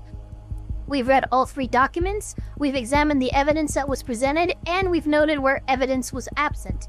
We've highlighted where screenshots lacked verifications and where serious allegations were supported more by implication than by reliable reporting. We've also done what should have been done from the very beginning. We spoke directly to the accused. Bapha was given the opportunity to answer the allegations, explain the timeline of events, provide context where context was absent, and respond to claims that had, in some case, circulated for years without meaningful challenge. Now, does that mean that Bapha is innocent of every criticism leveled against him? Absolutely not. Many criticisms are in reference to a lack of social awareness, as well as bad stream etiquette. On these points, the authors of these documents are valid in their feelings. However, layering in the truth or valid criticism amongst much of the more serious allegations of abuse, neglect, and malicious behavior is very common methodology used by people acting in bad faith, people who have lies to tell. I believe our coverage has exposed these authors as just that. At the end of the day, our job here on Getting Things Straight is not to tell you what to think. Our job is to present the record, test the claims, and give the accused the opportunity to respond. The conclusion in all of this is for you, the jury, to make. For the sake of transparency, links to all documents discussed throughout the series, as well as archived copies of material that was later deleted or modified and what we were able to preserve will be available in the description below so that you can review the evidence for yourselves. Because you shouldn't just have to take our word for it, and certainly you shouldn't have to take anyone else's. If you found this investigation valuable, please consider leaving a like, subscribing to the channel, letting us know your thoughts in the comments below. Whether you agree with our analysis or disagree with it, we'd love to hear your perspective. This has been Elfpire Eva, and thank you for watching this episode of Getting Things Straight. Live stream to wrap everything up comes out on Tuesday. We hear it's Fox season. We'll have more interviews from Bapha, his mods, and more that we couldn't include in this video due to not wanting to make it too long, as this has approached 3 hours. We know people have been keeping tabs on Master Eva. So what to look out for, jury and viewers is new random accusations, maybe some audio recordings recorded without his consent, deleting more evidence, people telling others to not watch the video and offering summaries that leave out critical information. We know a certain group has been keeping tabs on Master Eva from a source within that group. We would also love to thank the source from that group who is tired of the lies on Bapha and gave us a copy of the now deleted Twitter space. We thank you for that. As for you all, see you Tuesday for the final part. P.S. We have more information on fake images circulating about Bapha. I'd also like to add 2 last small things that Kat just ignores. Afterburns' document doesn't say anything about Bapha downplaying Obsidian's mental health like she claims. Not a single line of that is there. Also, Obsidian makes this weird pseudo-attempt at blackmail at the end, threatening to reveal more information about Bapha if she ever feels like it. Basically saying if Bapha ever fights back, she'll leak even more cropped and manipulated evidence. This is called a coercive threat. That's fucking illegal. See y'all Tuesday! Now, we are at the end of the video and going into the live stream to discuss the video, answer questions, and debunk one more false document. But we would like to say Bapha isn't the only VTuber, let alone creator Kat's reporting has hurt. I believe we all know about the Alicia X death situation where she used her cancer as clickbait and made people believe she beat cancer when she didn't. Or her most famous slip-up, when she falsely accused Dokibird of charity fraud. It was also discovered she co-wrote that document, a fact she tried to hide during her reporting of the situation. Besides those, she made a thumbnail implying the VTuber Banana Juju was calling black hair dirty, when she never said that. By the way, Kat, that says a lot about you. Early in her career, she made a video encouraging people to report a VTuber group known as the Lolapuff Group to the CIA because of their models. She also falsely accused them of starting fights, when it was actually the opposite. It was the people she was defending who were harassing them. This situation almost made one of the members unalive themselves. In her current career, she has falsely accused artists of using AI art and has had to take down videos because she's just too bad at her job to reach out and get all the facts before hitting publish. This has gotten to the point that even Reddit posts have been made on her from her own side saying they are tired of her. This is a person making about $20K a month off of this. Kat, you have to do better than what you are doing and actually take care in your job. See y'all in the live stream. We got some more fun debunking to do. Actually, see y'all Thursday.